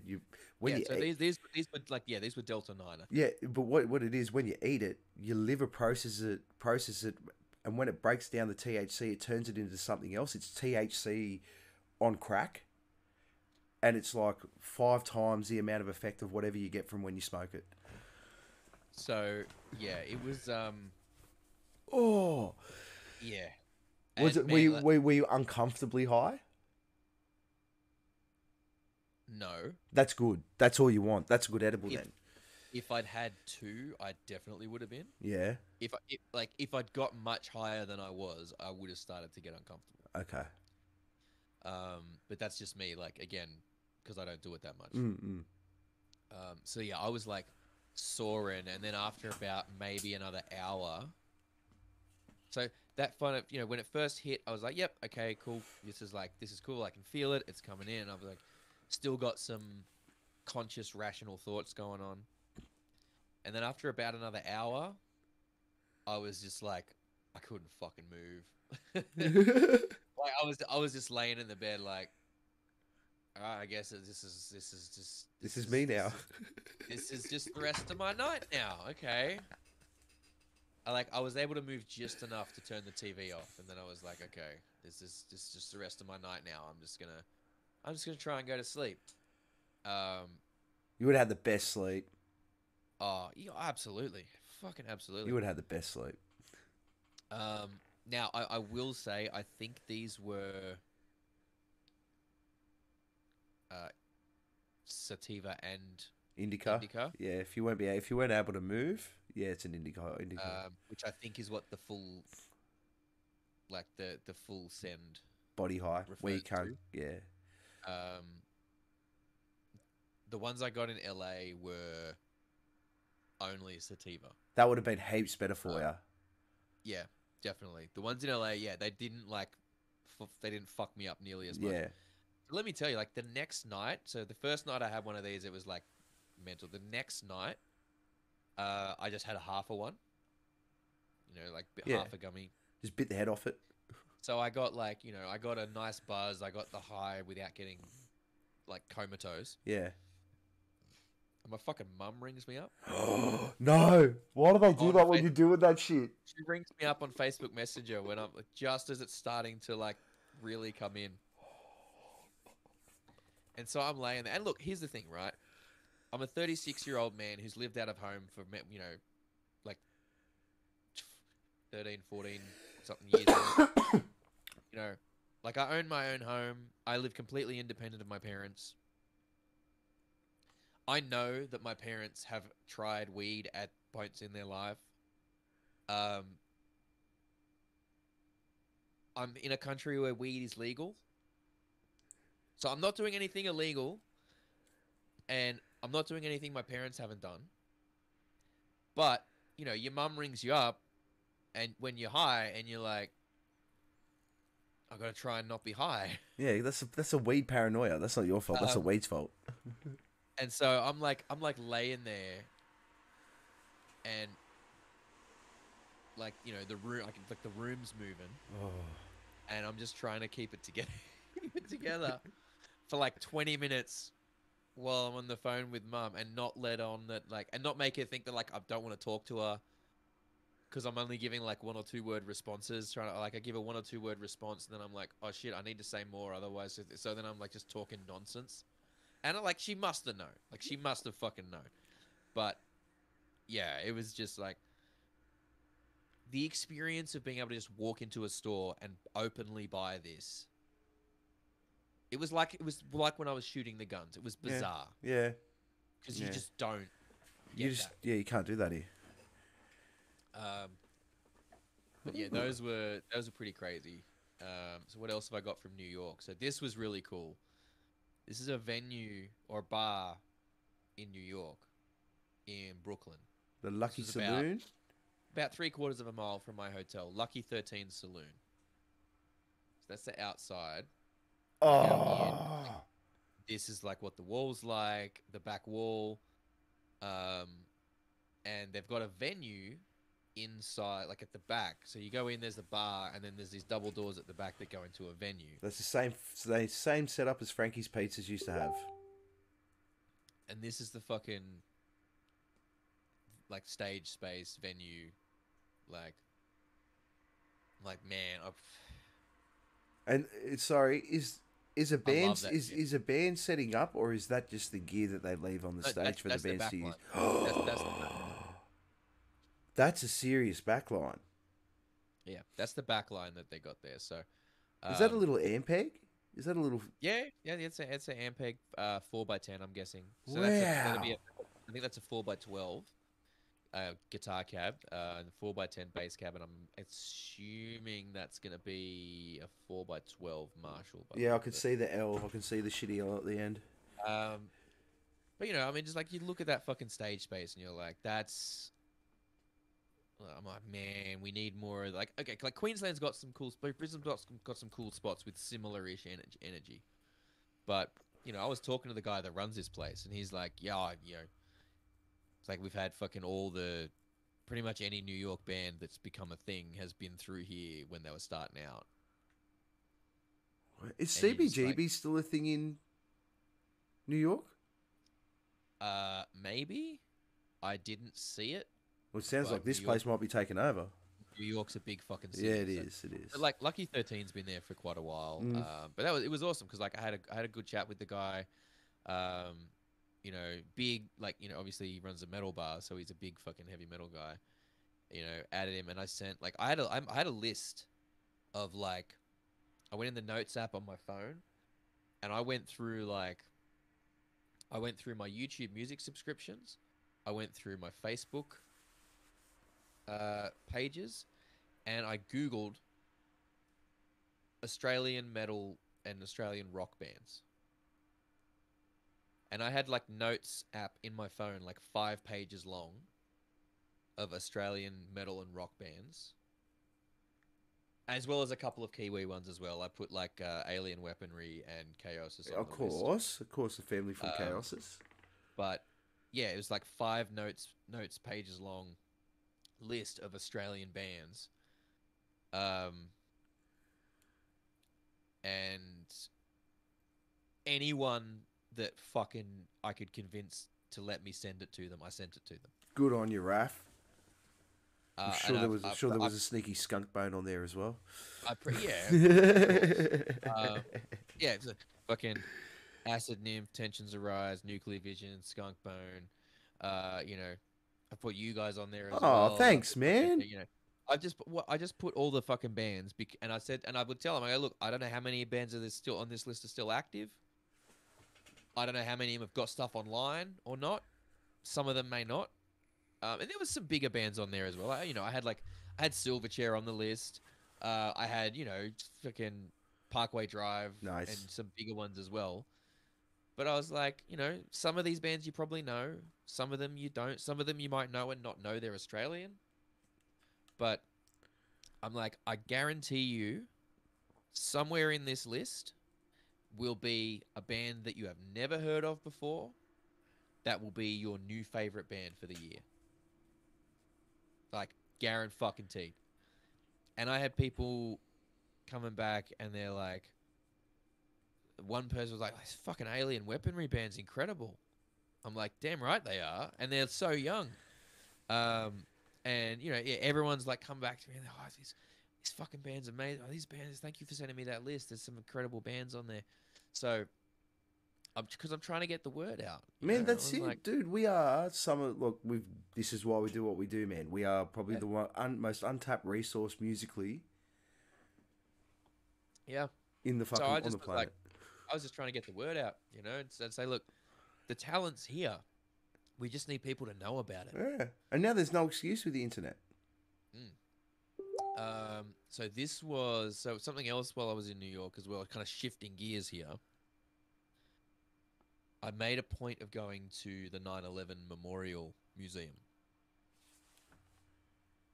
That would have been heavy. That would have been heavy. So for some context, where the towers were, there's memorial pools or fountains, right? That go a little bit of the way down, and then if you go in and down, there's a like memorial and museum that covers the history of the construction of the buildings, right through, you know, how they evolved over the years, to the attacks, and everything since. And not just of these buildings, but also obviously what happened at the Pentagon and the Flight 93 that went down, etc. But all of this exists in what's essentially like the underground, the basement of the World Trade Centers. Wow. So you're going. So at street level, you see the pools drop into the little recess in the space that was around the two towers. Yep. And then when you go into the museum, you go down fucking escalators. Oh wow! And it's like, it's so quiet in there. Like people, no one talks above a whisper. It's good. That's respectful. And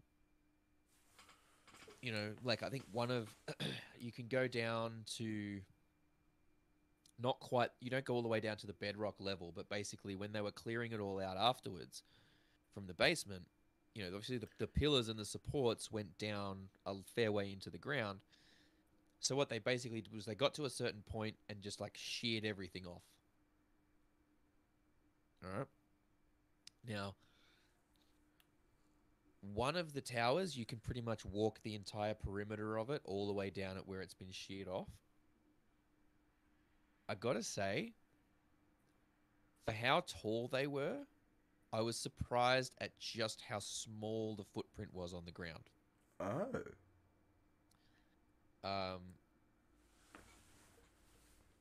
I don't know necessarily what I expected, but they've got so much stuff in there. They've got, you know, like pieces of like the external structure, like mangled and twisted and whatever. There's one area where you go in and it literally has the names and photos of every single person that died in the attacks on that day. They've got black box recordings, voicemail messages, news reports from all across the world, fucking just about every video angle of the attacks that you can imagine. They've got fire trucks that were half crushed when the buildings collapsed. Far out. They've got,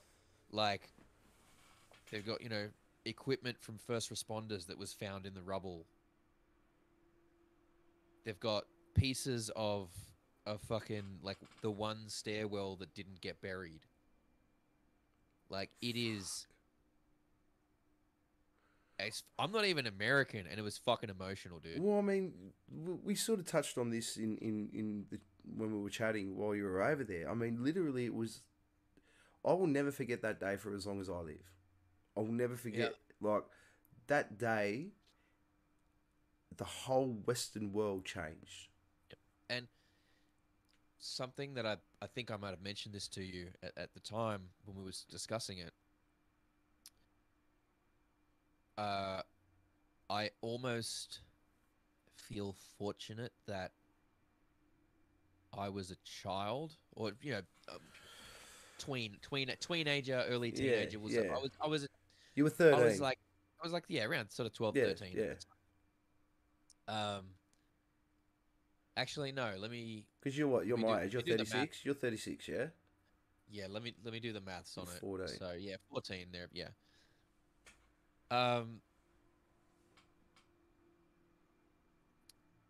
But I think still, even at that age, like, I didn't fully comprehend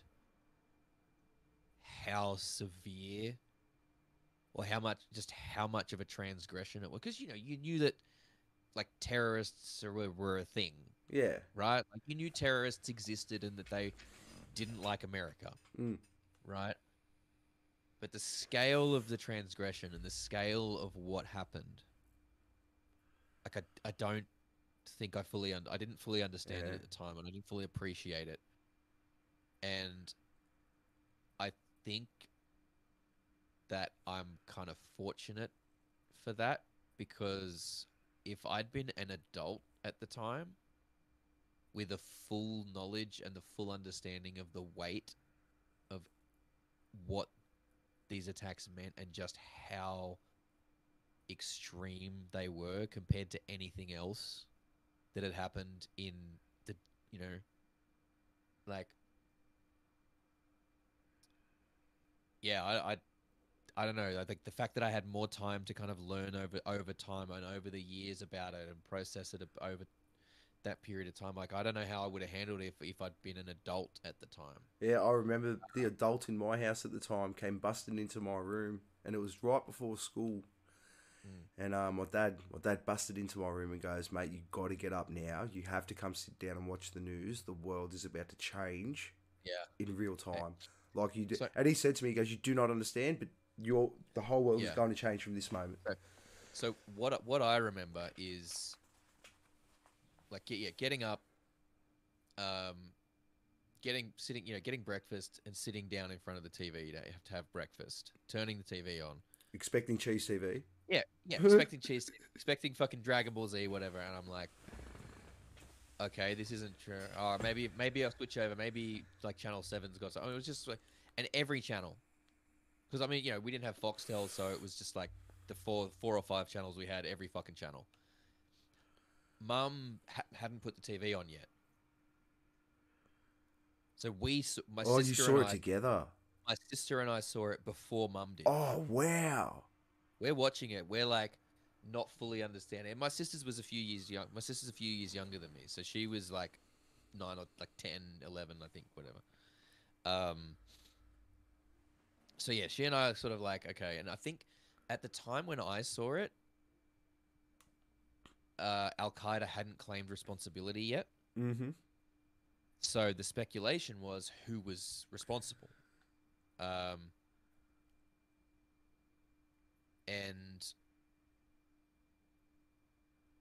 I think, if I remember correctly, at the time, the speculation was that it had been the PLO, the Palestinian Liberation Organization. I think that's what they were. And so Mum comes out, and she's kind of doing her stuff in the kitchen, whatever, getting ready, because I think she had something. She was like getting ready because she had to do something after she dropped us at school. And she's come out and she's noticed that the news is on rather than the cartoons. And she's like, "Oh, what's going on?" And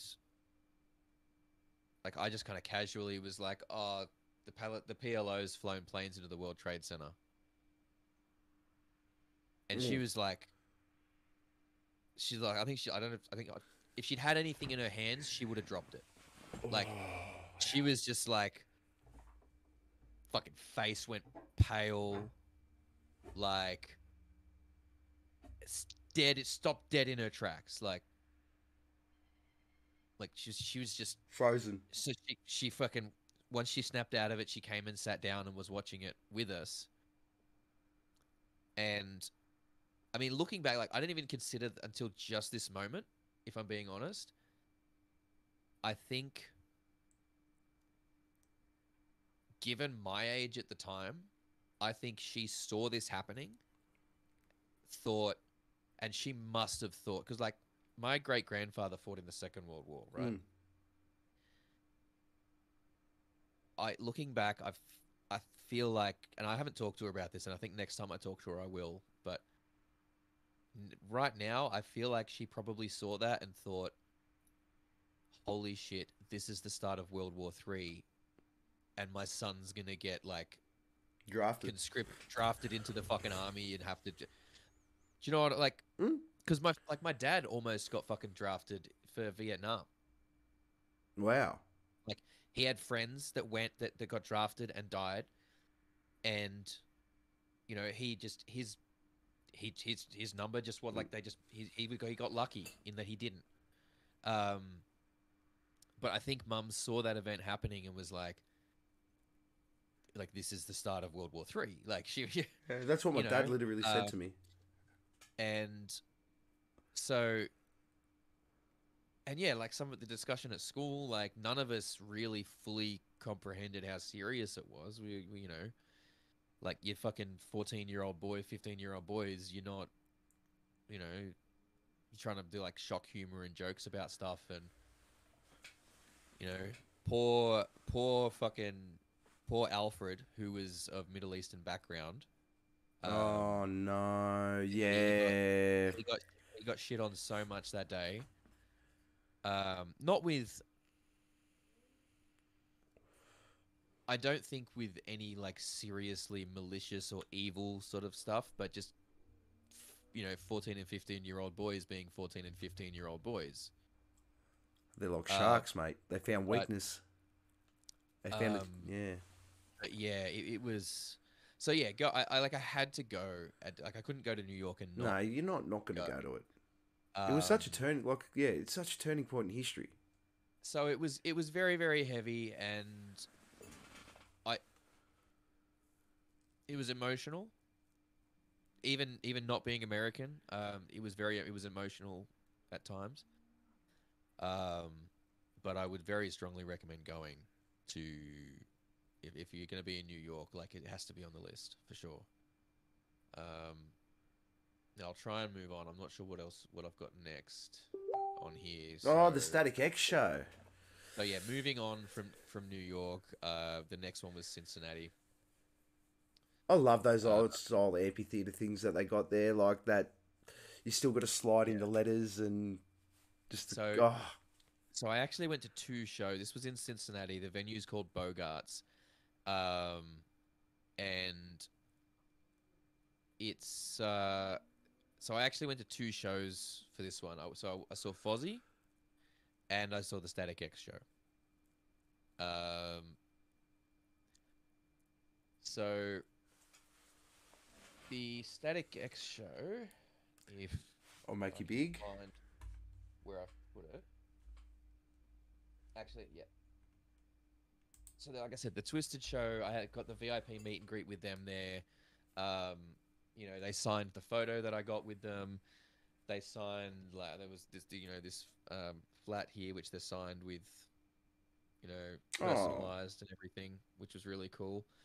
Especially so, one of the guys had broken his hand as well in Twisters. He'd broken his right hand, and he's there like signing shit at the fucking thing with his broken hand.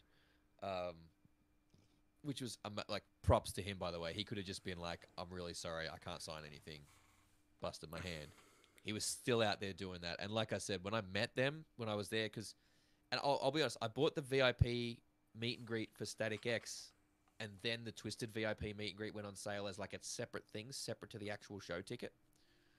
So I bought that one as well, and I'm like, oh, I hope they're not the same time. I might have to miss out on one. Blah blah blah. Turned out the Twisted one was before the show, and the Static X one was after. So You're laughing. problem solved. But like, yeah, when I met Twisted at this VIP, they again they remember it was like I was like, oh, you know, it's good to see you guys again. They're like, oh yeah, man, like, and they didn't remember my name, but they just like, oh, Australia, yeah, yeah. How you doing? And like, how's your trip been? I was like, yeah, not too bad. Like, fucking went to Louisville, went down to Disney, Salem, New York, whatever. They're like, man, you've been everywhere. I'm like, yeah, kind of going all over, you know. And before I like I wasn't sure. Well, Hazard Halo's just put, I can't get my head around you actually meeting Twisted. So jelly. And I actually had to take, like, because you know, I didn't know he'd broken his hand until I was at the VIP, so I actually had like several things I was going to ask him to sign. So I like to the point where everyone else in the VIP, I'm like, go before me, because I didn't want to be the guy in the VIP that's holding up the line with a bunch of stuff, right? So I thought, at least if I go at the end of the line and I've got a bunch of stuff, like, I'm not holding up everyone else, whatever. And I saw he'd busted his hand. I'm like, oh, okay, no, I'm not going to do that. Like, I'll just, a couple of things, you know, the stuff they were signing for everyone else, and the photo I got with them at Astronomicon, and I'm not going to ask for anything else, nothing else to be signed or whatever. But you know, we had a good old talk with them, and like, they're big fans of 12-Foot Ninja, by the way. Like, they know 12-Foot Ninja. They've you know, they've talked with those guys. Okay,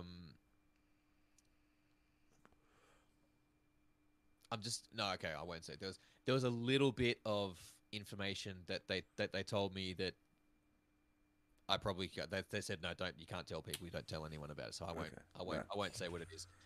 But yeah, like, they've been, and I was trying. I'm like, for any Twisted fans out there, I was like, I don't think you realize how badly people want you to come out and tour out here.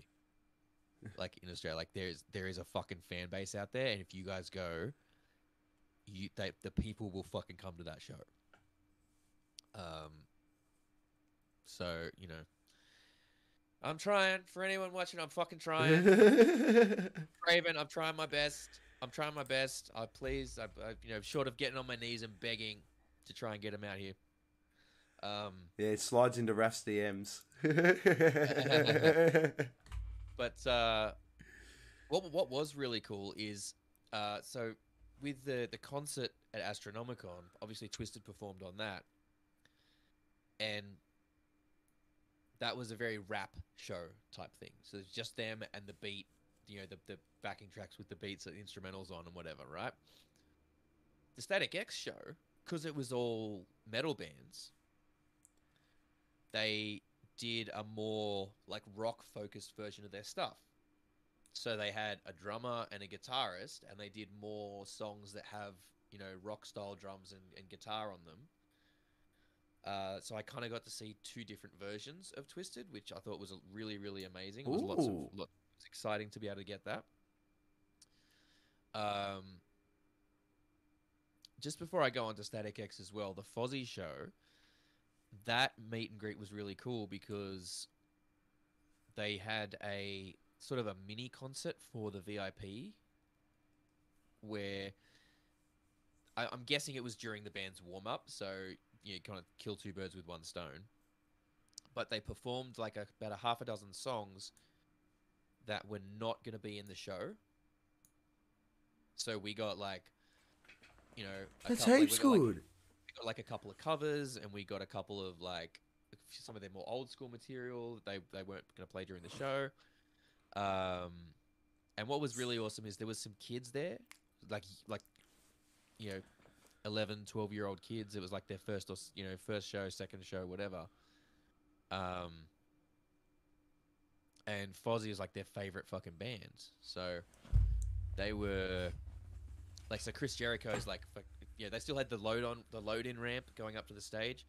So like they're performing, and then Chris Jericho's coming down the load-in ramp and getting in with the kids, getting down there with the kids' faces and sort of singing with them, and just like really giving him that special experience. That's good. That's what a meet and greet should be. Yeah, and unfortunately, we didn't get individual photos with Fozzy for that. It was like a group photo of everyone in the VIP with the band, but that's just because of how they structured it. So they but the constellation is you get two concerts. Yeah. Yeah, going back to the Static X one, which was a few nights later, the stage setup for that was really, really cool. They had, there was plenty of sort of lighting, not lighting panels, but like LED screens all around the stage that made it in some ways almost like video clips and visualizers playing on them. Oh, wow. Performing as well. Don't expect to see that at a smaller show. Yeah, and I mean, look, I don't know if they're necessarily bringing that when they tour out here in Australia, but if there's still tickets available to their Australian tour, fucking buy them, because like look, this is something I've not been shy about. When they first announced they were going to Zero continue the band, and they unveiled Zero and what that was going to be. Purely for me, okay, this is purely for me. This is not saying what they're trying to say what the band should or shouldn't do. For me, when they introduced Zero and he was basically dressing up as Wayne Static's corpse, I didn't feel entirely comfortable with that. So I didn't go and see them during that period. How do you feel about it now? Since then, in the years since then, thinking about it more, reading up on, reading interviews and stuff about it,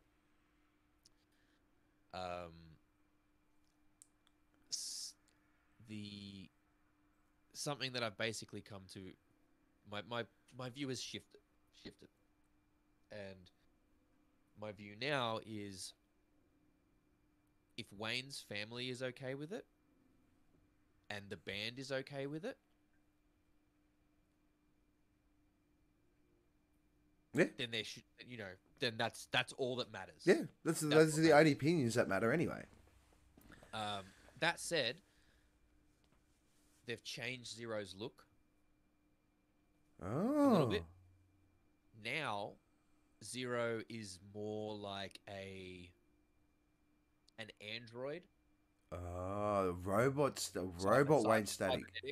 Yeah, more like a cybernetic kind of Wayne Static, which personally I prefer, as it resolves my sort of uneasy feelings. To be fair, they did advertise it as a zombie, but when I saw them on that first tour, they did make him look very cyborgy. Like there was a lot of lights going on in his mouth, and so they're basically continuing with that kind of thing. Good. And yeah, so he's got like lights in the eyes and stuff, and you know, a lot like the hair's like wires Yeah. going up rather than so. Um, so yeah, like incredible show, knocked it out the fucking park. The new Fear Factory singer, really good. Yeah. Yep. Tonally, vocally, like he can hit all the notes. You know, his voice sounds very similar to Burton's voice.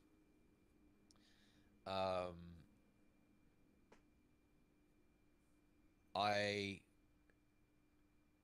personally, I feel like the guy needs a little bit more charisma on stage, a little bit more intensity to his physicality on stage. Okay, yeah. His But presence.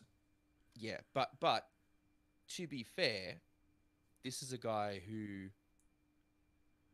from my understanding, primarily his exposure to the world has been like in terms of the world seeing him prior to this has been YouTube. Oh, is he Like YouTube? Is he like YouTuber or? vocal covers on YouTube, a lot of VFX and things like that. So, I'm sure he's done bands in Italy where he's from. But his, you know, He's probably trying not to fanboy out too. possibly, And you got the whole point of imposter syndrome as well. yeah. So, and look, I So just many think, variables in that. I feel like once he gets a couple of years under his belt with the band, he will be fucking. He'll just be the guy. Well, bro, it's big shoes to fill, man. It is, and you know, Anyway, sounded very, very he much will like be Bert. the most judged singer in heavy metal for the next 2 or 3 years. Yeah, I think Until so. everyone gets to see Fear Factory in their new form, he will be judged very. But look, in terms of the performance, like vocally, the way he did that, fucking smashed it so fucking good. So fucking good.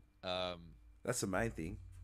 So that was really, really cool. And obviously, like, and tell you what, man, like, fucking Tony Campos is a beast because Fear Factory played right before Static X, and he's playing bass for Fear Factory now too. So he got up there and he played a whole set with Fear Factory, went backstage, changed his clothes, came out, played a whole set with Static X. Wow. So credit to him, like, you know, insane, you know, super talented fucking dude as a bass player, and just beast of a guy. Like, did 2 sets like that back to back? Are you kidding me? And even Hadza Halo just said that the poor guy's just a fan that was plucked out of nowhere, and he's very green. Yeah, it's in regards to the new singer for Fear Factory.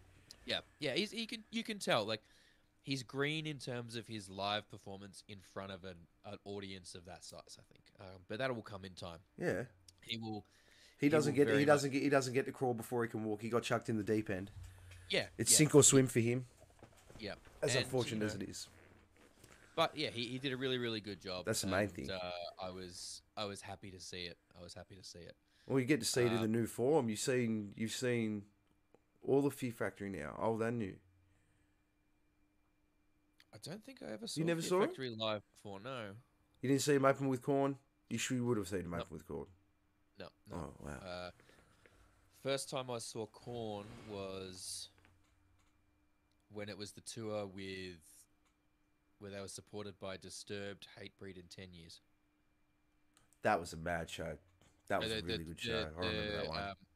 Yeah, the album cycle where they had like Twisted Transistor and all that. Mm-hmm. And they came out with the guys with the bunny mask, and they had the whole clock thing, and yeah, that was a cool set. That. So I think the next photo might be. Oh no, I didn't have it. So meeting something as well before I move on. Zero didn't come out for the meet and greet, obviously. No, because we still don't know who he is. Yeah. Hey, you know what? You know how you were saying before in regards to you know, as long as the family and you know, like everyone approves of that, I think by him not admitting and keeping that it is Wayne Static in form, it's respectful. But we all know who it is. We all know who it is. It's like Slipknot. It's like early Slipknot, where they were trying to maintain a degree of anonymity, and like this is the stage characters is separate from who we are as a. But meeting the other guys was really cool, and I actually told them about the tribute show that Barnsley organised. Oh After wow! I was like, you know, I didn't have a lot of time to talk to him because there was a lot of people, but I just said, look, you know, thank you so much. This was an amazing show. I'm actually from Australia. I'm out here on holiday, but I saw you guys were playing and I couldn't miss it. They're like, yeah, we're going out there soon. I'm like, yeah, I know, but I was here, so see it now. I was like, and I said, look, I just want to let you guys know that after Wayne's passing, almost immediately, like the Sydney metal scene came together. My friend sort of organized it all, and we just kind of got lumped together into different groups, and everyone did like a different album and sort of did like 4 songs from each different Static X album. And that was kind of our way of paying tribute, celebrating Wayne's life and his, you know, his music and everything. So yeah, I just wanted to say thank you guys for everything, and let you guys know that was something that we did to just pay our own respects and pay tribute for that. And they were like, holy shit, like that's incredible. They were kind of blown away by that. So Yeah, it's always. I guess it would be a really weird thing when you hear the reach, because yeah, you know what I mean. They just do music. You know what I mean. They don't. I don't think they think about the further impact of what the actual music does for people. I mean, I guess that's the intention. You know, you want to make people feel good and feel an experience, but the actual impact, you know, on a community as well. Yeah. It was so, but that was really, really cool. Did you get to ask your question though? Oh, about Assassino. Yes. Yeah, I did. Fuck yeah, I did, man. Did his jaw drop? I said to Tony, I was like, man, I was like, so now that you're doing shit with Dino and Fear Factor, does that mean we can get some more Assassino soon? He kind of laughed. He was like, yeah. But yeah, I was like, man, I love Assassino. I'd love to get some more shit from that. So something else that I did while I was in Cincinnati that I didn't even know about at first. Someone fucking had to tell me about it. Was at Cincinnati Museum, there was a fucking Lego exhibit. Oh wow! Not just any Lego exhibit, but it was run by the only Australian brickmaster. Wow! Is that the one that's on the TV at the moment? Probably, yeah. The one that because they're doing the Lego thing on TV here at the moment. Oh yeah, he's like, there's only so many people that are Lego Masters, yeah. Lego Masters by Lego, the company. And he's the only one from the Southern Hemisphere ever. And yeah, this was like an exhibit that he kind of put together and was running. So yeah, like the Brictionary, and this was like the world premiere of it was like Cincinnati was the first fucking place. And to give you an example, like what this the so that's an example of the kind of stuff. It's like you see the dude in the background of that photo. You see a dude in the background of that photo there, like to give you some context. That's a big fucking boat. Now on the reverse side of that, I might try and click across to it, but on the reverse side of that, there's all the guts of the ship as well. So. Oh, that's cool. There you go. Wow. Wow. The amount of detail. Yeah. Don't do drugs, kids. Play with Lego. But I tell you what, okay. So 10-year-old me was fucking like having the best day of his life. Oh yeah, he was trying to jump out of your body and touch everything. Because they had the Lego exhibit, they had a shitload of dinosaur stuff, and they had a massive space exhibit. Oh my god.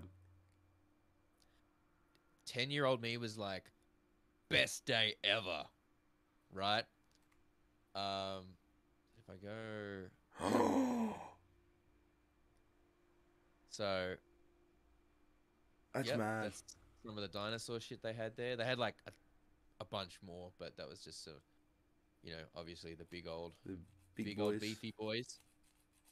Um, see, I'm losing track of some of my tabs here. Hang on. All right, that was going back. So, yeah, that was at the museum. They had that as like it had a space thing as well, which was really cool. They had a whole thing about the Artemis missions that are going back to the moon at the moment. But yeah, so that was really really cool, and I'm glad that I found out it was on and that I went and did it because I was umming and ahhing like, okay, there's the Lego thing, but but I'm glad I went and did it because there was, I just had a field day wandering around there. It was Oh so much fun. man, it's yeah.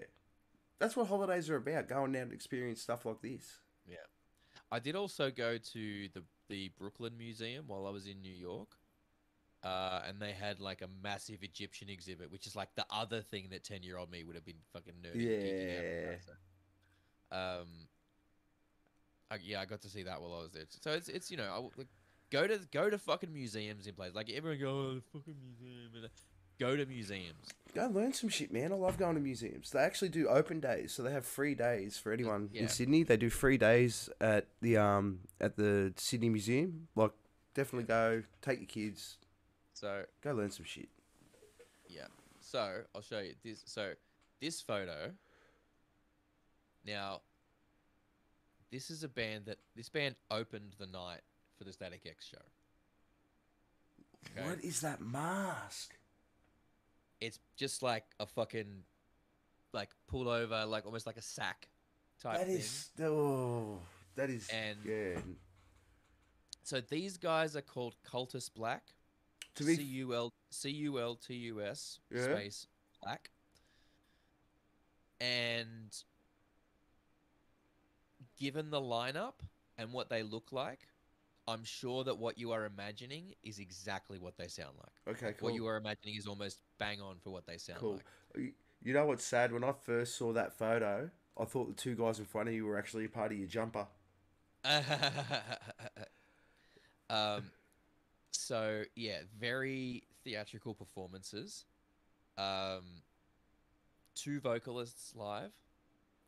Almost, it's giving big Mushroom Head vibes. Okay? 'Cause Oh, nice.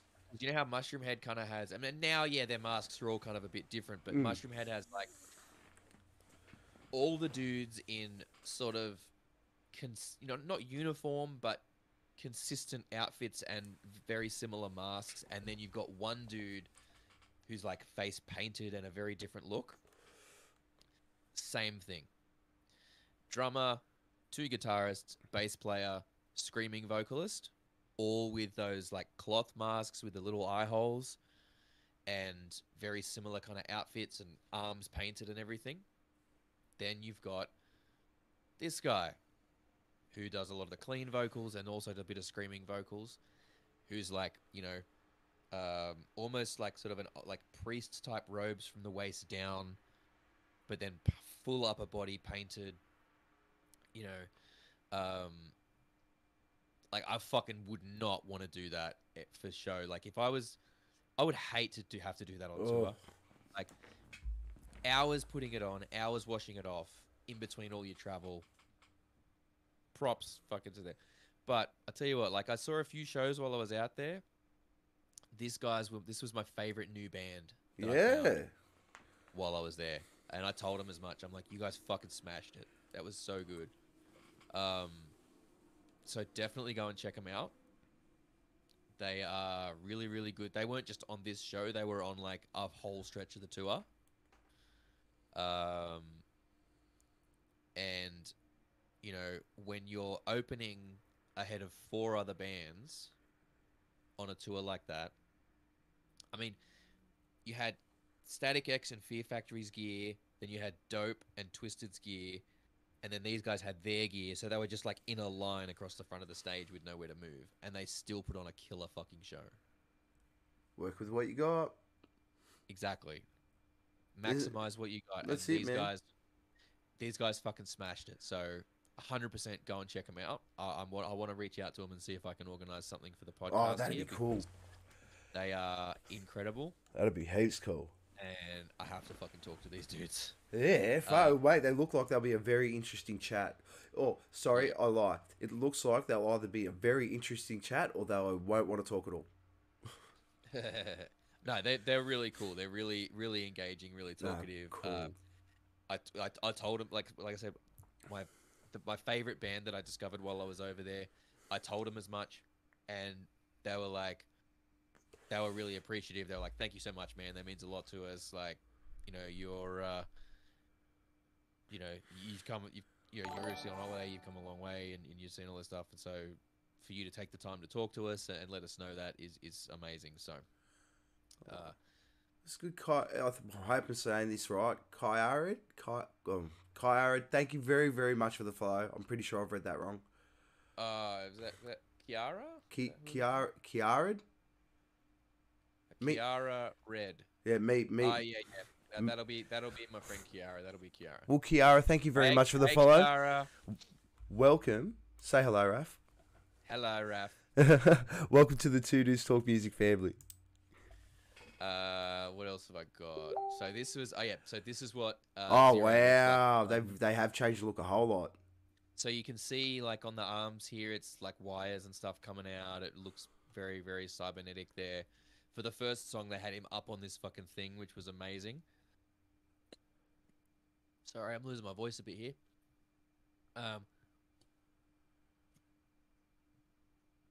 But yeah, like amazing fucking look and performance from that. And I think they even introduced him as like 02.0 or something. Ah, very good. They're playing into that whole thing. It's good. It's respect. It is a respectful thing that they're refusing to mention. Oh, there you go. Yeah, that's the photo of me with Nice. with the rest of the band. So, This is a mighty beard. his beard's pretty fucking good. It's fucking mighty. So then, Dude, and here's the main event. Pun intended. We moved on to Los Angeles and all of the wrestling. So for you, so for anyone out there that doesn't really know Raff that well, Raff is an avid wrestling fan, like a very avid wrestling fan. I'm a big old fucking dork. No, it's nothing, mate. It's not me personally. I do enjoy wrestling. I just prefer the Japanese stuff. Wrestling is one of those things where if you let me get started on it, I will never shut up. I did actually go, one of the shows that I went to while I was in LA had some Japanese stars on it. It was a crossover show between Impact Wrestling and New Japan Pro Wrestling. Oh, nice. I like New Japan. They had, like Minoru Suzuki was on there, Kenta was on there. I think the main event was Speedball Mike Bailey versus Tanahashi, I think. And that was crazy because that was at the Globe Theater, which is an iconic venue in Los Angeles. So I got to go to the Globe Theater and see that, which was awesome. Man, it looks like your America experience was the ultimate child, like the Raff's inner child got to run around and have a fucking blast. The plan was to do the dream trip, and that's what I did. It was the dream holiday. Go and do all the amazing shit that I wanted to do ever since I was over there with Tensions Arise back in 2012. We were there. We were doing a lot of work. We didn't get the chance to do a whole lot of sightseeing. We did a little bit in some places, but we knuckled down and worked, mate. We were limited. We were recording. We had a show that we had to play. So, we were focused on other things. Well, let's get into it because Hazard Halo has been waiting to hear about WrestleMania. Right. Okay. Let me see what I can find. I don't know if I've. For some reason, I was looking through here. I couldn't find a lot of the photos of. Oh wow! That was Friday Night SmackDown. So that wasn't. That was the Friday night, just the normal weekly TV show. Yeah. But I was there for that, and then the Hall of Fame ceremony, which was pretty cool. the WrestleMania Superstore. They had like Wow. all these. It's Hollywood WrestleMania, so all these WrestleMania posters they did the wrestlers like they were a movie poster. That's mad. I love Rey Mysterio. So and then they had like the Undertaker's trench coat Yeah. and hat. yeah, they had all these things to these relics, or not relics, but people's outfits and really cool stuff. So there's Cody Rhodes thing, the Great Muta, the $1 Million Championship, Ted DiBiase, $1 Million Man, Asuka, her outfit, the fucking giant mousetrap from the Jackass match last year, Wow. King Abuka, this outfit from fucking five-time WC champion. Another classic Undertaker outfit, like old school. Yeah, far out. Almost looks like a bit of a Joker-esque sort of. Yeah. Eddie Guerrero lowrider. Oh man.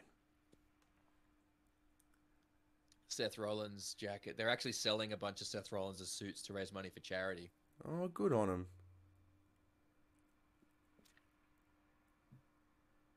All right, yeah. So there was I don't know where the photos have got. I'm sure I uploaded them, but Yeah. maybe I just didn't put them in the right album or something. But let me find something. Hang on. You do that, and I'm just going to do a shameless plug real quick. Yeah. No worries. Let me. Yeah, do that. Hey, people. Different screen now. Have you got your Gymna tickets yet? Have you? Have you got them? Have you liked? Because if you like and subscribe to this channel, you go in the running now to go get Gymna Rocks tickets 2023. So do that. Like us, and we'll be drawing these next week. So make sure you do that. And go get your Gymna ticket. All right? Make sure you go check out the Beer Buddy podcast as well this Friday. We will be having Trip Sitter. We'll be having Trip Sitter on this Friday, and we'll also be doing a giveaway for a double pass for Gymna Rock. So make sure you're on that. I'll be posting up stuff for that tonight. So yeah, and once again, go check out the local band Smoke Out Australia. If you're in a band, go put your stuff up on there. They will play it. It is great promotion for your band, and it is free. You get some critiquing done on that too, because at the end of the day, we're consumers, so we can criticize. So yeah, thank you all. Make sure you go get your Gymna ticket. Still looking. Hang on. What else? Are we locked in for next Thursday? Definitely. Yeah. Next we're back Thursday. Next Thursday. Probably one of our little bit of, I don't know, controversial stream, I don't know. But we have Unentitled on, and I cannot wait to have these guys back on. They've been doing loads of work in the community, and have now started off working with charities, and the charity they are working with at the moment was it War Crimes Incorporated? And that's the EP. That's the EP. Okay, That's so the EP coming out soon is War Crimes Incorporated, but they are working with charities at the moment, so keep an eye out on them. They do a lot of good work for the community. And hey, they're very anti-establishment, so make of that what you will. What do you got here for us, Raph? And half that volume. Sorry, brother. Sorry, yeah. I bring it down. So this is SoFi Stadium where WrestleMania was held. So I managed to get a reasonably good spot in line and was one of the first people to get down inside from where my section was. But this is the arena in which the stadium rather, in which WrestleMania was held. That is massive. The capacity in this stadium, I think the final number that they announced for each night. So this is 2 nights show. Both nights pulled in over 80,000 people. And that stage, yeah, it looks pretty big, but when you see people stood on the stage, fucking tiny. I'll play the video and you'll see.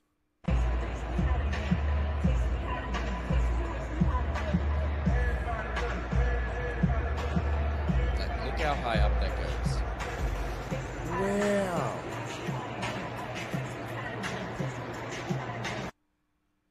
Like, that is stupidly. Wow.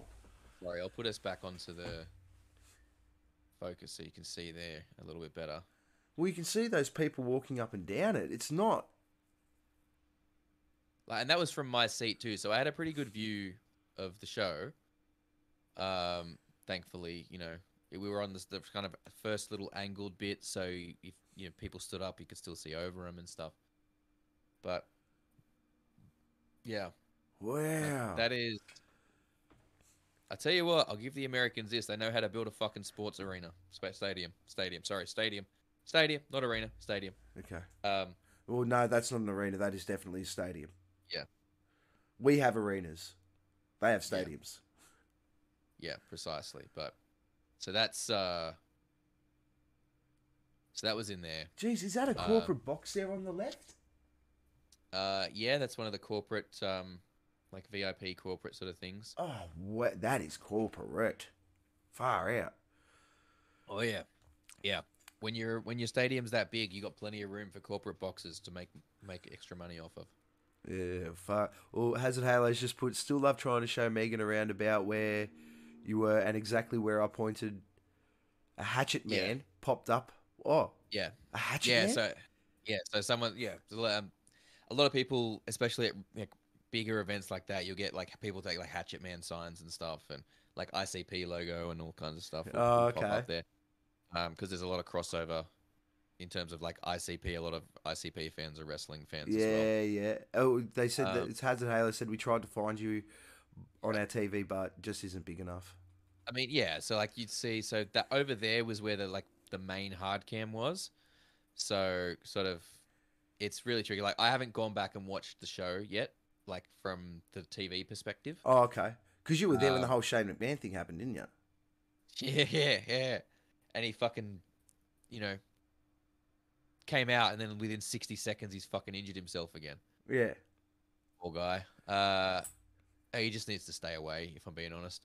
But yeah, like it was crazy to be there and have the experience of being there. Look, it's not often that you're ever around that many other wrestling fans at once. That's true. Like if you're a fan of a band, cool, like whatever, you know, you like certain type of music, cool. Especially in Australia, there's a lot of, you know, wrestling's fucking dumb, wrestling's stupid, you know that's fake, right? Like you get No, you know, it's well written and and- choreographed, but I guarantee you, step in the ring with any one of those people, and, yeah, exactly. you Like get I know, you get the first fake armbar across the preaching- chest, and you're not getting up. you're preaching to the choir on that one. So, but it's like the experience of being in the building for it, and the energy, and the noise, the fucking noise that many people make, dude. Holy shit! Like, you know, there's certain songs that people will like. People's entrance music people will sing along to it, right? But when you've got 80,000 people singing along, it is like it's deafening. It really is. Like I came away like my ears were ringing Wow. just because of some of the crowd noise for certain things. Wow. It was. Don't get me wrong. Even if I lived in these states, I probably wouldn't go every year. I wouldn't want to go every year because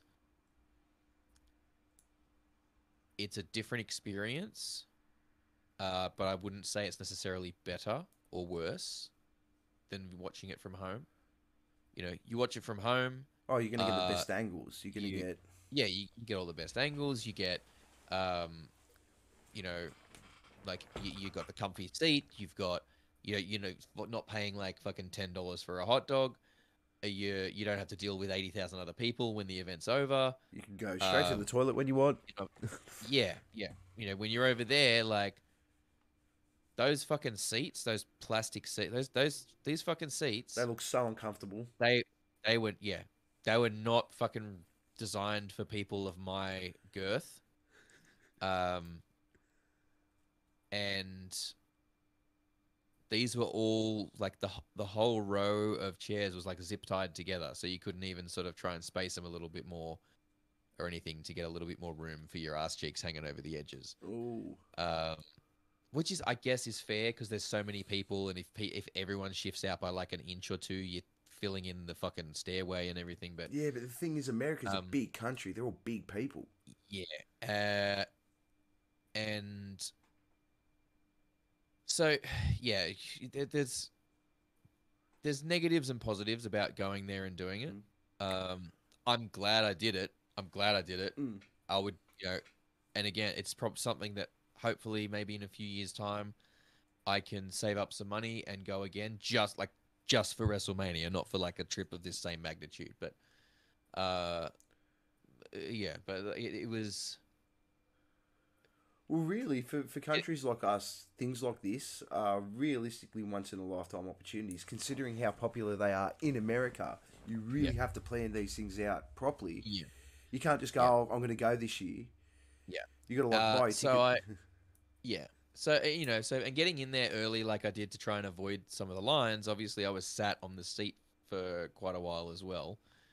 It came out to like, by the time I got in there and was, all was said and done, maybe sort of 6 or 7 hours on that seat, which is, very, very uncomfortable. But amazing experience to go and be there and see it in person and share those big moments with that many other wrestling fans all at one place, and getting to see Rhea Ripley win the women's title, getting to be an Australian, watching an Australian win I did a see top that. belt, like fucking amazing. That was an incredible moment. So yeah, like. Well, who knows? Maybe they'll bring it out to Australia soon again. Was good, maybe. Well, look, I mean, they're starting to do. They seem to be, at the moment, looking to do a few more pay-per-views like internationally. So they might do another one in Australia soon. We don't know. I guess we'll find out. But they have to now that an Aussie's got the title. So, I mean, I hope so. So yeah, after like 5 straight days of wrestling shows, I allowed myself a little break. I spent, I think the next day I chilled in my, I think I did some laundry and then just chilled in my hotel room the rest of the day. Cause like I just needed to not do anything for a day.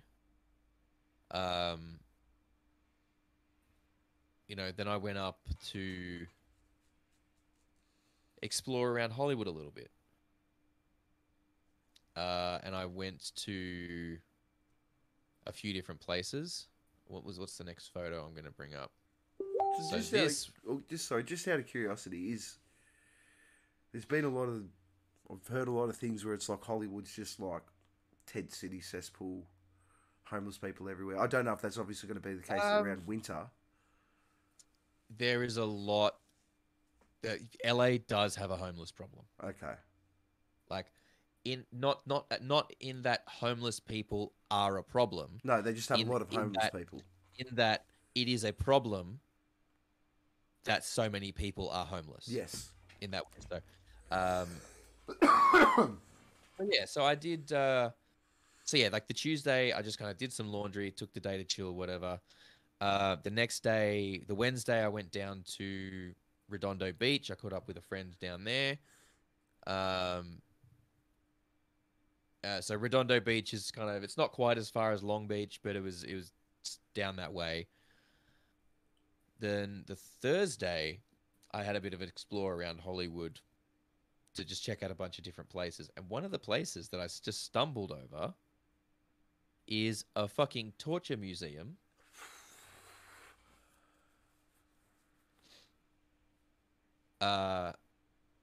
Which,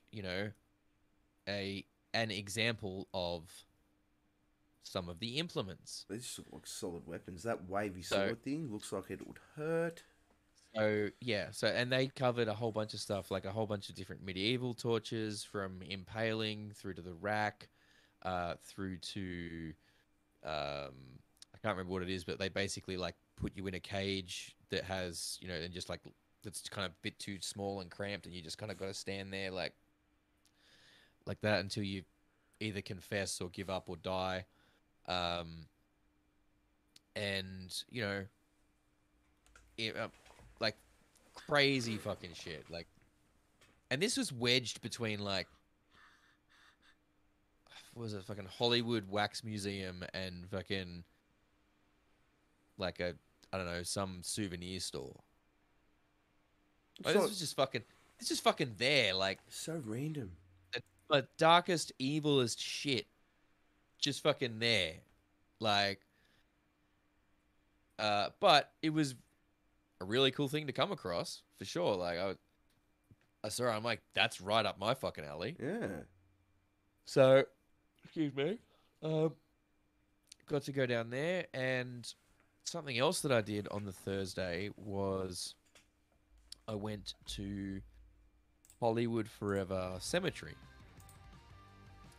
which is where a lot of, you know, rich and famous people are buried. A lot of people from the movie and music industries are buried. I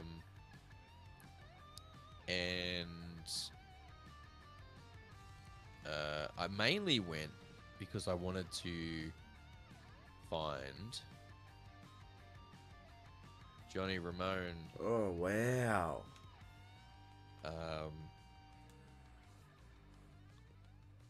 which was amazing. Let me see what other one, but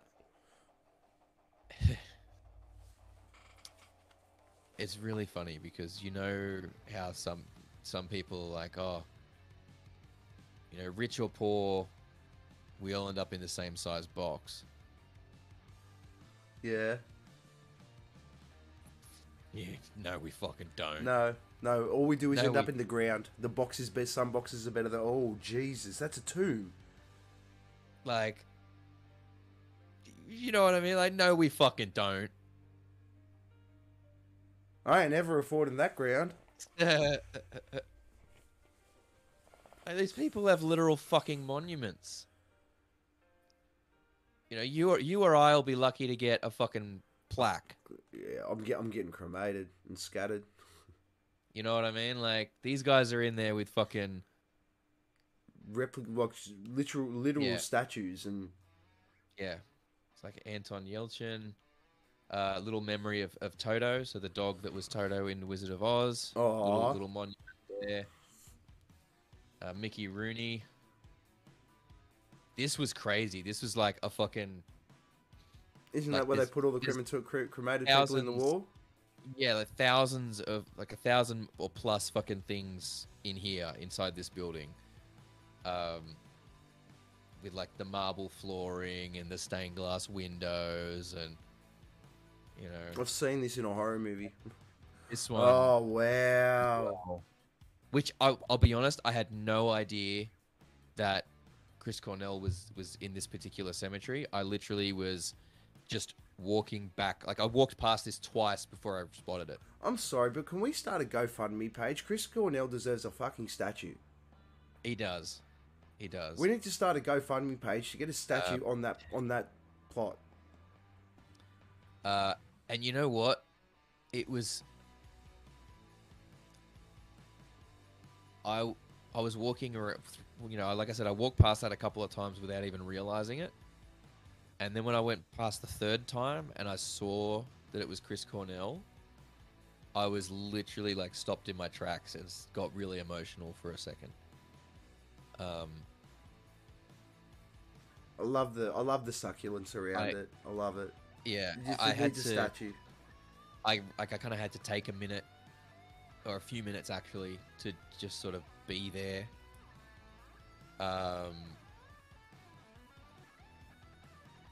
It was weird, man. It was. It just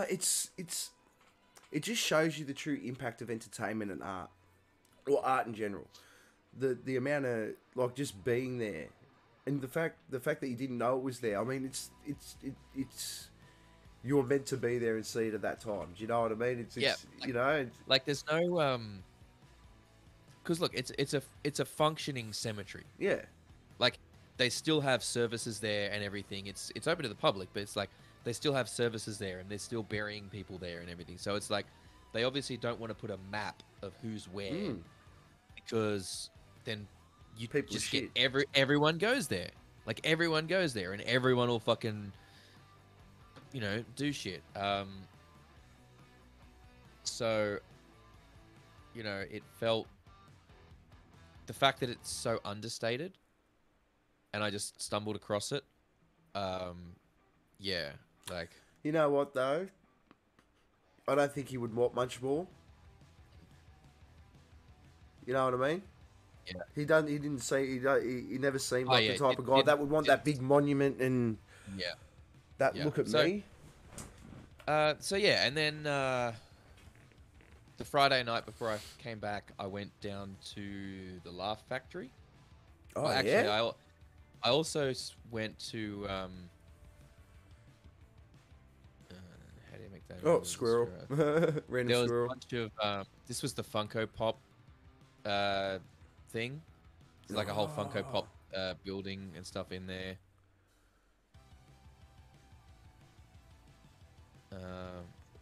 Trying to find if I've got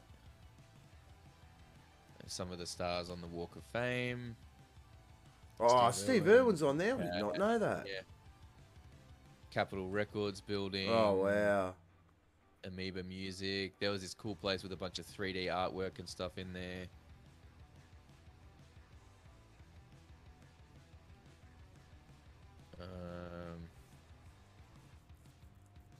Yeah. Oh, clever. That was pretty funny. Fun. A giant's house with some, you know, just giant stuff in there. Giant Jordans. Oh, here we go. Some more from the Torture Museum. There you go. Oh wow. So you got like the racks and the cages. There's that and cage stuff. you were talking about, yeah. Yep. Various things. So the bull will put you in there and cook you. Yeah. Various tools and stuff through there. Geez, I've got to say, they were very creative of getting people to do what they wanted back in the day. Yeah. Did you get a RAFF Funko? Hazard Halo was asked. No.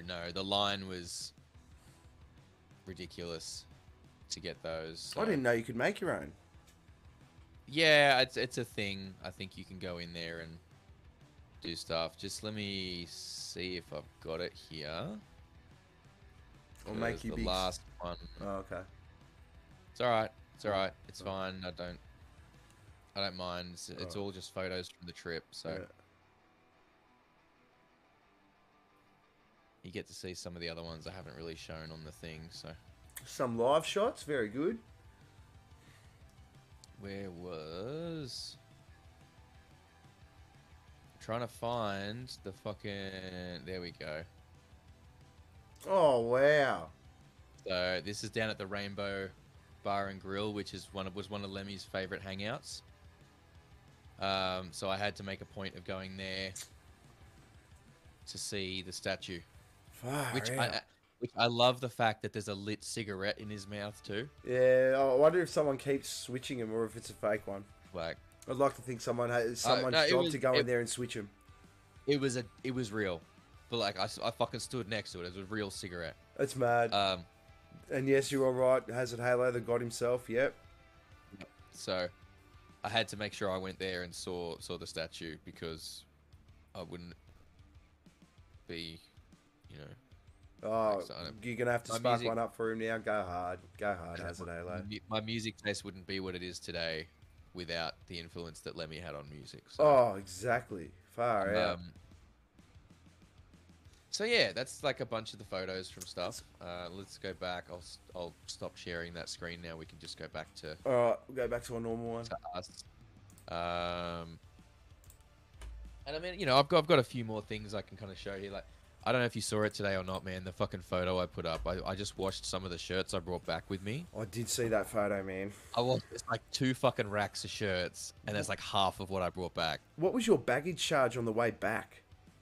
No, it was nothing. Because I had a big suitcase, I had a carry-on size suitcase, and I had my backpack when I went over there. right? When I flew over, that's what I had. So I was checking the big suitcase and my little suitcase, my carry-on size suitcase, and I just used my backpack as my carry-on on the planes. But I had a duffel bag stashed in my luggage so that once I got to a certain point, I would switch to checking the duffel bag and my big suitcase, and then having the carry-on bag and my backpack as carry-on stuff when I went on the plane. Good idea. Because the backpack's like a personal item, and you put it under the seat in front. It's Yeah. So, thankfully, and I will say, fucking props to the Air New Zealand luggage check lady. My luggage was a little, my big suitcase was a few pounds over. She didn't charge me for it. And my carry-on suitcase was about 4 kilos heavier than what their limit was, and she just tagged it as fine and let me go on through with it. So much love to her.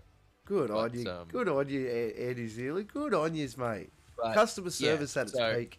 But it was great. Like, yeah, I had so many fucking t-shirts. Like I said, I took 10 or 11 t-shirts with me when I flew over there. I probably came back with like 50. Far out. Because I just kept buying them. But like, I'll show you, right? So I've got some of the other stuff. So like, this is like all the fucking stickers that I got. You can just see like stickers and business cards and just all like fucking a massive pile of those. And let me show you some other cool stuff. As well. So, what have I got? All right, so this is something that I picked up in Salem that I thought was really, really cool. I mean, I wouldn't have bought it if I didn't think it was cool. Yeah, sure. But it's a series of artworks that is available in one of the shops there. It's called Gentleman Bats. That is so cool. So they do they do bats drawn in the style of Victorian gentlemen. I want to know what gummies that person was on. It is very cute. Has an halo. Like, I love concepts like that.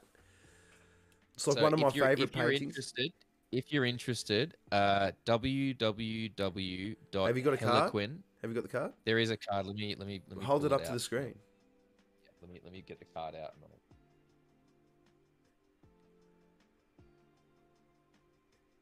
So if you are interested, I hope this is going to focus. Yeah. Gentlemen, it's backwards, isn't it? No, it's coming in front. No. So I'll move that low. It's not really showing on the No, thing. it is. I just got to... Yep, there we go. Wow. Boris Bat. Yeah. So www.heliquin.com. That's awesome. So, yeah, you can go and check those out. It's a nice card, too. Yeah. So, and that's it comes with like with a proper backing board and everything. So if you wanted to frame it, you can frame it pretty easily. It's got a whole thing. So yeah, I was really dope. It was so hard to decide which one I wanted to get, but I had to pick just one. Yeah, I would have picked the one with the top hat. Were Annie wearing a top hat? Yeah. There was one with top hats are just and where it's at. One of the piece de resistance of oh. Hang on. Just give me 1 sec here. Gotta be safe. Oh. This was from the Build Your Own Lightsaber workshop at Star Wars Galaxy's Edge at Disney. Oh. So you built that yourself?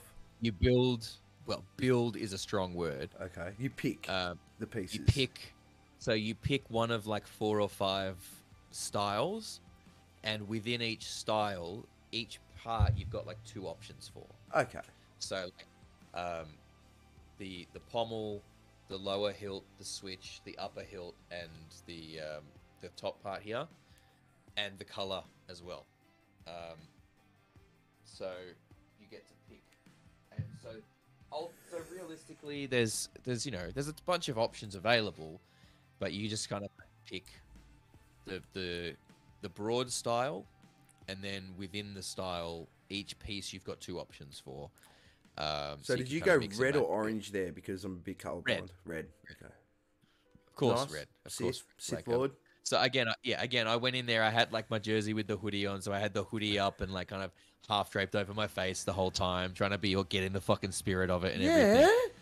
And because it's all done thematically, right? So you go in there and the guy's like, oh, welcome. We're like junkers. We collect stuff, but we're part of the rebellion, so we use what we collect to help build lightsabers for you, young Force Jedi. users. And he goes through like the meaning of the different colors and blah blah blah, and like he once everyone's picked their things, he kind of goes around. He's like, oh, what color did you pick? What color did you pick? And he's asked me what color I picked, and I literally was like, I paused and I'm like, I'll give you one guess. he's like red. I'm like, Red. of course it was going to be fucking red. Look at me. I'm so fucking edgy. Hey, not as edgy as Samuel L. Jackson when he pissed off George Lucas and asked for a purple one. But I almost was going to do purple. Yeah? I was an option. I almost was going to do purple, but I thought, no, I've got to do full Sith. Yeah, you got to do Sith Lord. So yeah, and like I mean, I've got some other stuff around, but like it's a lot of it's t-shirts and hats and stuff. So and a lot of it's just like signed stuff. That's that's probably going to be boring to show you guys. So hey, if it's not boring to you, it's not boring to us. That's why people come and watch, because they're interested. But actually, let me try and find in here some of these stickers, because there's some really, really cool ones in here. It sounds like you had the best time, man. I'm if anything, you've actually convinced me to eventually one day go to America. Yeah, do it, 100%. So okay, so this is one of the stickers in Salem. It was from Salem, so it's like a little goat. Aww. Little goat there. It has a halo. It sounds like it was such an epic trip. It really was. It was amazing. So what did you see? Okay, so I have to ask: Did you see the crazy American thing happen? Oh, I love them too. This was at Astronomicon. This lady was selling. This girl, does a bunch of art, and some of it's like stickers that she designed and everything. And I had to get this just because the Americans are so weird about the word cunt. Oh, it's only because when Americans say it, it sounds dirty. Like and I was like, again, I was talking to her, and I'm like, oh, I'm from Australia, so we're very casual about that word. Well, some of us are anyway. Yeah, we're very eloquent with our use of the word. And I had to get it because I'm like, an American doing something with the word was just so unusual. Like, I wouldn't have expected it. So, we had a lot of fun with it. We had a lot of fun with it, and so many photos and souvenirs and memories. Did you have any weird and wacky moments over there with any of the American public? Did you have any of those, like, I cannot believe I just fucking witnessed that? Let me tell you this, right? On the Thursday that I went wandering around Hollywood. So, because LA is so sprawling and has terrible public transport, everyone has a car. Like, everyone drives. Oh. Which means that traffic is horrendous. So, to get between Inglewood and Hollywood, depending on, the traffic, was about like 45 minutes to an hour, even though it was maybe 20 kilometers at most. No. That's traffic. I'm never going to complain about traffic again. My Uber from Hollywood back to Inglewood popped up, and it was a Tesla was the car, and I'm like, oh, okay, cool, Tesla. This would be interesting. I'd never been in a Tesla before, so it'd be,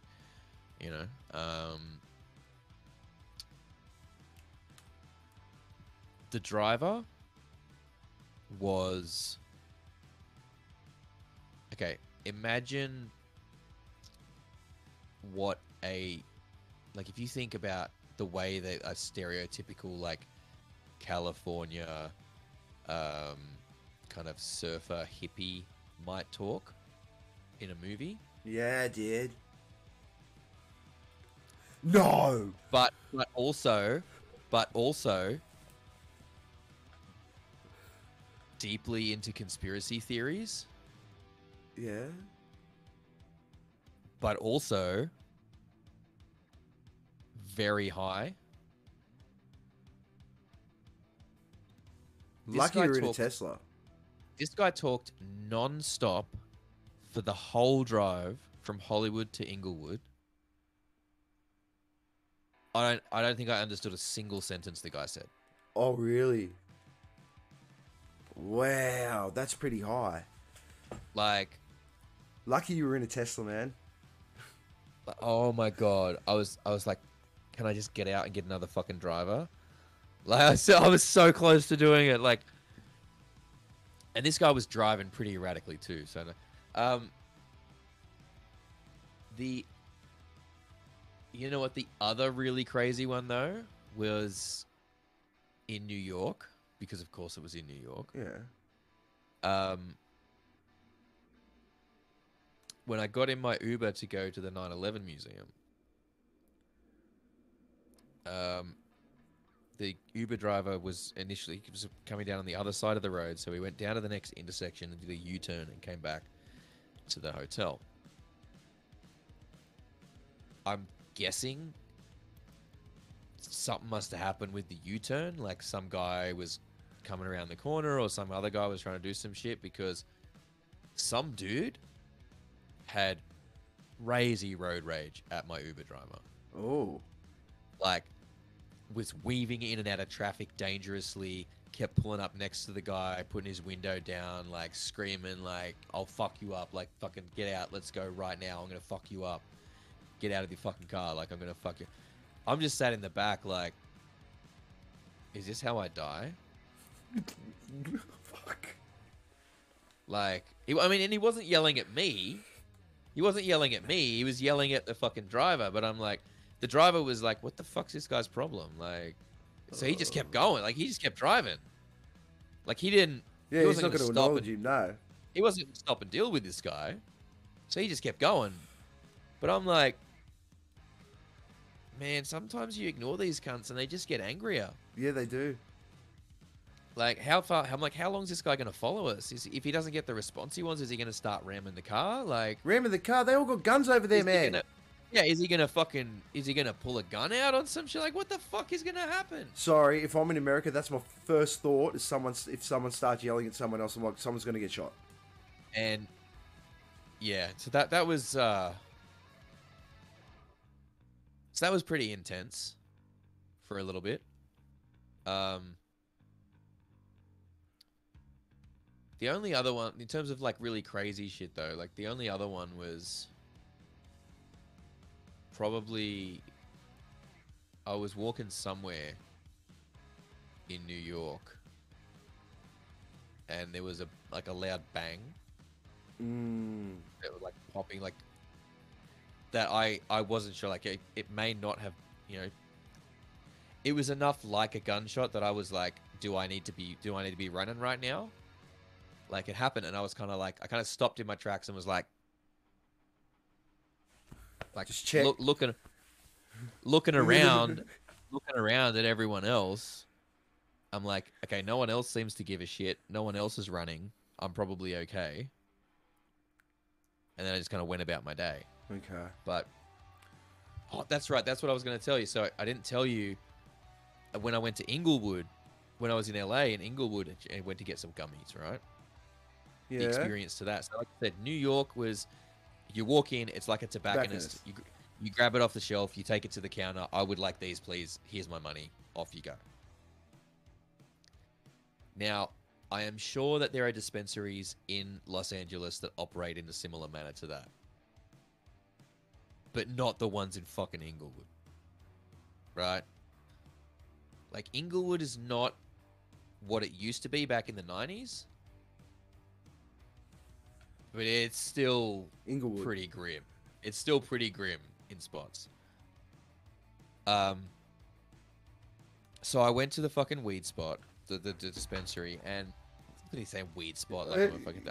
I went to the dispensary. I'll say it like a white person, and I walk in, and there's like a couple of racks with some t-shirts, and a counter with some bongs in it, and that's it, and no person stood in there, and I'm like looking around and kind of like, what, do I have to ring a bell?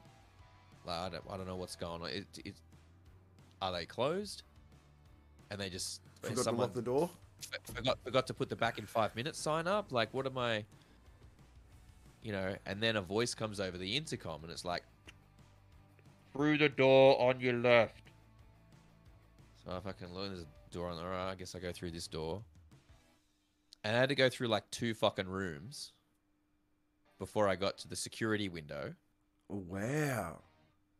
Where they check they're like, I need to see your ID. So I give him my ID, and he's like confused because It's an Australian ID. Because every time I gave someone my Australian driver's license as my ID, they got confused. But basically, he had to put it in the system and check to make sure I'm not like registered as anything dodgy or like, or I haven't given him trouble in the past or whatever.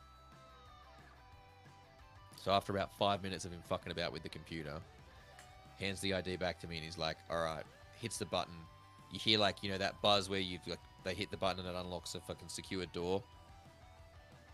So I open that, go into like the 4th fucking room in this shop. That's finally where all the shit is. Talk to the lady behind the counter, buy what I wanted to buy, all good. Cash only, by the way. No cards. But they did have an ATM in there, so we go. Of course they did. Then once I was done, out through a different door, through like another 2 doors before it exits out back into the main shop again, to then go back outside. Sounds to me like they got pinch points, so they'll obviously suss out the customer when they come in. Yes. And then they've got 2 other rooms. Then they can lock the doors as they see fit. If someone's so like if people roll in and it looks like it's fucking some gangsters rolling in, they'll lock the doors and not let them through, right? But yeah, it was just weird because it was so different. Sounds like it's harder to buy weed in LA than get a gun. No comment. No, they've done a security check on you. Yeah, and I mean, and look, man, I'll be honest. Like, the thought did cross my mind to buy a couple of packs of the gummies and bring them home. It's not worth it. But exactly, like, it's not worth the pain in the ass. You'll go on a no-fly ban. Every time you fly, you'll get checked at the fucking airport. It's not fucking worth the hassle, man. That would have been like. That would have been trafficking because I'm taking it across international borders. And then you've got multiple. It would have been possession with intent to distribute because of how many it was. I'm like, even though it's like 20 or 40 gummies or whatever, it's like that's enough to get possession with intent to distribute. And so I'm like, it's not fucking with it. Mind you, when I got to the airport back in Australia, I wasn't sure what to expect being Easter Monday. I wasn't sure if there'd be a lot of flights coming through or not a lot, or how was it. We must have been the only flight that had landed in the last hour. We're going through the terminal. It's only people from our plane. Wow. I'm seeing like we got to immigration, straight through. Bag check, all the bag carousels, fucking empty. Wow. Not another fucking passenger in this fucking thing except for our flight. Yep, cool. Get to fucking customs. You got your paperwork. Yep. All right, cool. Through you go. And that was it. No fucking digging in the bags. No. No sniffer dog. Like, fucking But here's the thing, though. nothing. You sit there and you go, oh, I could have fucking brought him back. But I guarantee if you had him in there, they would have checked Yeah. all your shit. They would have, yeah. I'll be honest. I kind of hoped that they would have had the sniffer dogs out, and that the sniffer dog would ping me because I've been smelling like weed for the last 7 weeks. Because fucking Everyone smokes it over there. you walk down the street in America, and you're walking through clouds of weed smoke. I kind of wanted for them to ping me for that, so I could just go. Well, I search me all you fucking want. I don't Yeah. have anything. Like, I've been in America for 7 weeks. That's It's it. legal over there. What are you gonna like? Yes, I had weed in areas where weed was legal. Yeah. There is nothing wrong with No, that. you have done nothing illegal. But I mean, yeah, like, whatever. It obviously would have been a lot of hassle and whatever. Yeah, it would have. But yeah. So To be fair, if it was me, I probably would have just sent a whole bunch home in the mail. you still that's risky though, man. Because I then know. there's still I know. you can still get it. But at the end of the day, they just confiscate it at customs, and it doesn't get to my house. I guess, yeah. Well, if you've not got any sender information on there, Don't do that. so That yeah, is not a no, good way to do we it. Don't do do not- it. It was just a we- thought. we do not condone and Trafficking, you know, or- and especially if you put a different name on the package too when it goes to your address, so they don't. You've got plausible deniability of I have no clue what this was about. I don't know anyone of this name. I don't know. But don't do it. no, Don't do it. no, No. Don't do it. no. Just become a medical patient if you can, and just do it the right way. But yeah, man. So Dude, it sounds like you had the best fucking time. It really sounds was- like that you just really had your inner child moment experience fulfilled. I mean, look, I'll be honest. Towards the last couple of weeks of the trip, when money was starting to get a little bit tighter, there was some stuff I would have liked to have done that I wasn't able to do. You know, I had an amazing experience regardless. I got to do a bunch of really cool shit that I'll remember for the rest of my life. You got to do an interview for can't the podcast while you were really over there too. complain. That was, and Hopefully, by the way, hopefully made some connections for a few more over there as well. that So and that we'll as see what well. And don't forget, everyone, Magdalene's new song comes out tomorrow. Tomorrow, I thought it was already out. Was Was it it- already out? Shark Spray, was that already Shark out? Spray, was it last Friday or this Friday? I thought it was last Friday. I saw a post come up. I Let thought me it was check. this Friday. Let me check, man. Let me check. We're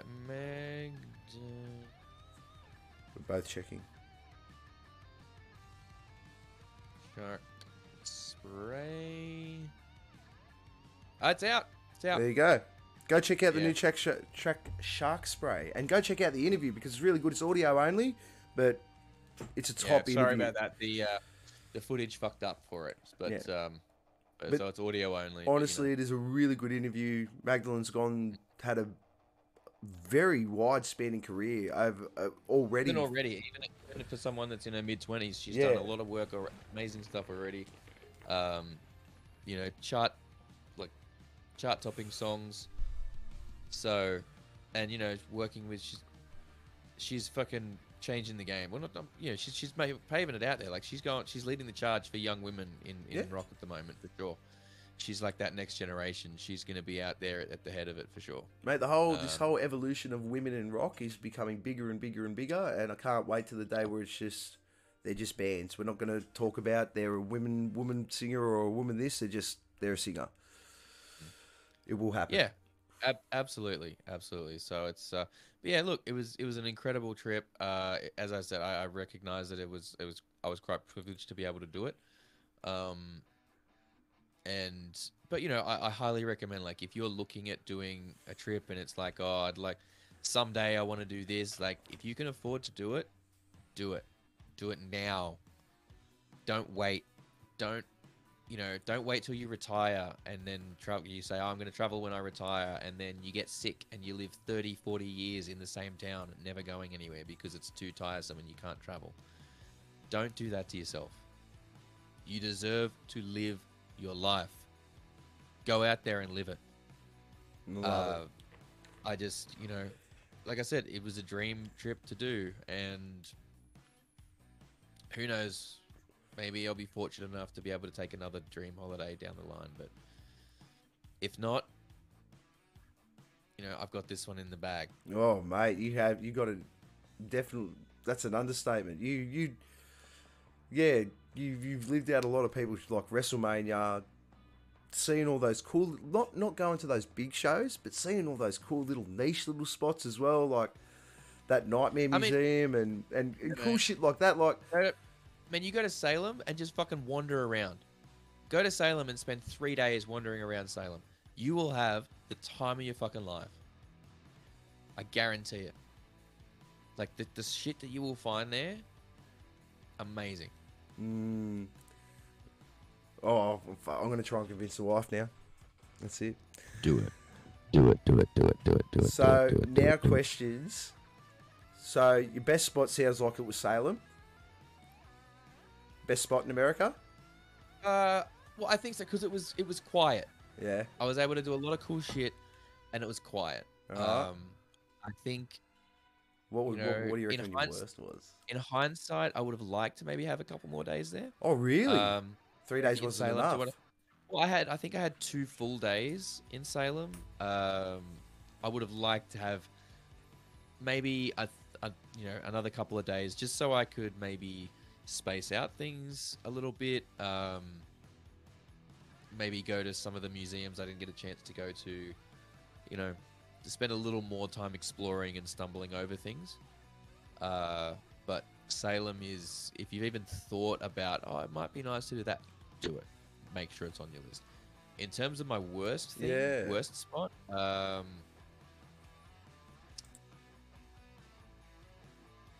worst time I had while I was over there was probably nothing to do with where I was, but just the timing of what happened. So if you go to a lot of conventions, you've probably heard the term con flu. Okay. Which is just a generic term for, after you've been to a convention where you've been around a lot of people that you don't know who they are or where they've been, and you're in a very enclosed space together for 3 days with all of these strange people that you don't know, and you don't know what sort of levels of hygiene they've got, and afterwards you have a generic respiratory illness. I was hit pretty hard with a generic respiratory illness, and basically after Detroit, my next stop was Sacramento. I flew out of Detroit on the Monday. I could tell I was coming down with something. So the Sunday night, I was like, towards the end of the night, I was like, I'm feeling a bit dehydrated. A bit scratchy, probably just from walking around and not drinking enough water and talking to a lot of people, blah, blah, blah. Monday morning, woke up and I was like, okay, yeah, I'm sick. Oh, no. In another country, at least they got good meds over there. So, I got some NyQuil and some Dayquil, and made sure to wear masks, flew to Sacramento, and I had Monday night, Tuesday night, Wednesday night in Sacramento. Wednesday night was a wrestling show that I was going to.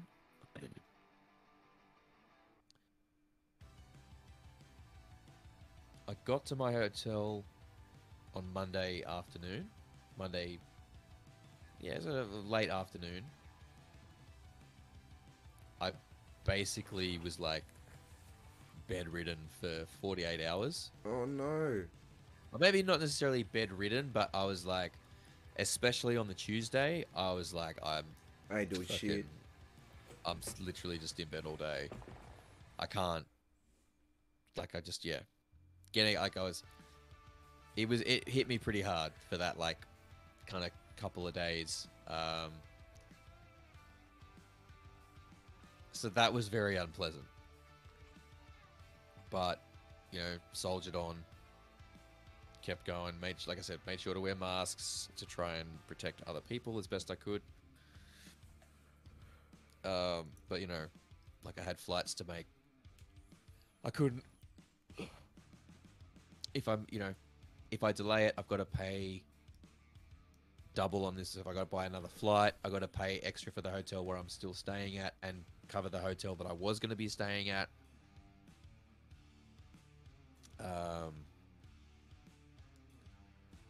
I will freely admit it was probably irresponsible of me to travel and to fly when I was feeling unwell like that, but... Well, unfortunately, when money and time is an issue, it doesn't leave you much choice. Yeah, but... It's not like anyone's going to pat you on the back and go, it's okay, buddy. I'm not going to... I did the wrong... I probably shouldn't have done it. I'm not going to sit here and lie and try and justify it. I did what I did. But... Like I said, that was probably the worst part of the trip for me because I didn't know how bad it was going to get. At least it was only a couple of days. I didn't really know what medicines were going to be the best ones for me. But, I mean, a little bit of Googling, I guess. I found ones that will at least dampen the symptoms.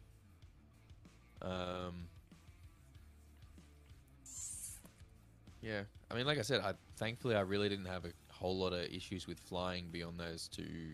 That's good, man. That's things. A perfect holiday, really. I mean, I am frustrated that I had such a major flight issue so early on in the trip.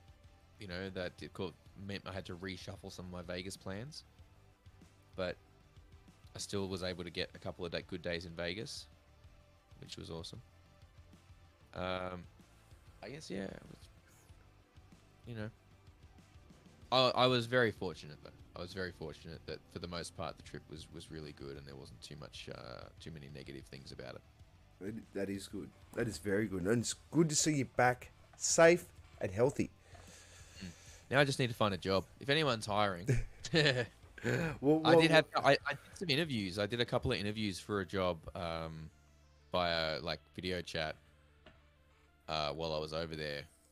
And it looked like it was going to come through, and unfortunately, at the last second, they're like, "Oh, we're going to go with another candidate. Sorry."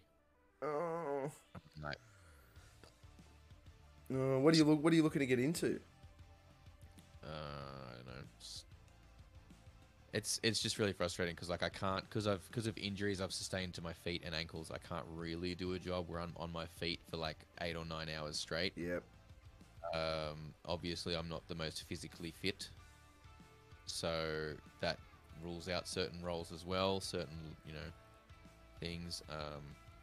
So ideally some sort of office role, I guess, or something where I'm sat down a lot. But I'm more joking. I don't expect our viewers to try and hook me up with a job. Nah. But any links? Yeah. I mean, look, if you're watching and you're like, hey, we could use a fucking fat alternative guy on our payroll who's got experience with debt collection and being a manager, sure, fucking drop us a message. Especially if I can work from home, because that'd be fucking great. Oh, isn't that the dream at the moment? I've had a taste of it, man. Going back, I can't. Going back to working in an office full time, man, I don't know. It's hard. Yeah, see, I didn't have that privilege. I had to go to work every day during that 2-year period. There was me and the wife did not have no reprieve, no working from home, nothing from that. So, but no, it's I'll get by. I'll make it work. I'm signing up to deliver for Uber and all that shit in the meantime, just so I've got something coming. But we'll just see what happens. Hey, and for any bands out there, Raff also records at Raff's place. So, if you need your stuff recorded, you should go hit up Raff and he can sort you out a deal. All of these bases you can choose from. Yeah. But Yeah. It sucks though. I mean, when you come back from holidays, you're on that holiday buzz, and then it starts, man. The washing up, the cleaning, getting back into normal life. Reality sets in the. You know what was funny though? Because I was already kind of on a break from working prior to going on the trip, it didn't feel like that drastic of a change to my daily routine. Because I was already kind of just, and I fully recognize people are going to hate when I say this, I was already kind of in this stage of get up whenever I feel like it, take my time for the day, sit around doing a whole lot of not that much. So I kind of was already on holiday. Yeah, just yeah. at like a staycation. Yeah. Prior to going away. So it wasn't like I was working. Okay, now I have 7 weeks of vacation. So it didn't feel like that drastic of a change. I was just doing the same thing somewhere else for a while. But, you know, obviously, like, I'm back now and getting back into the routine of being at home. Actually, you know what? I just thought of another horrible part of the trip. Oh. For you.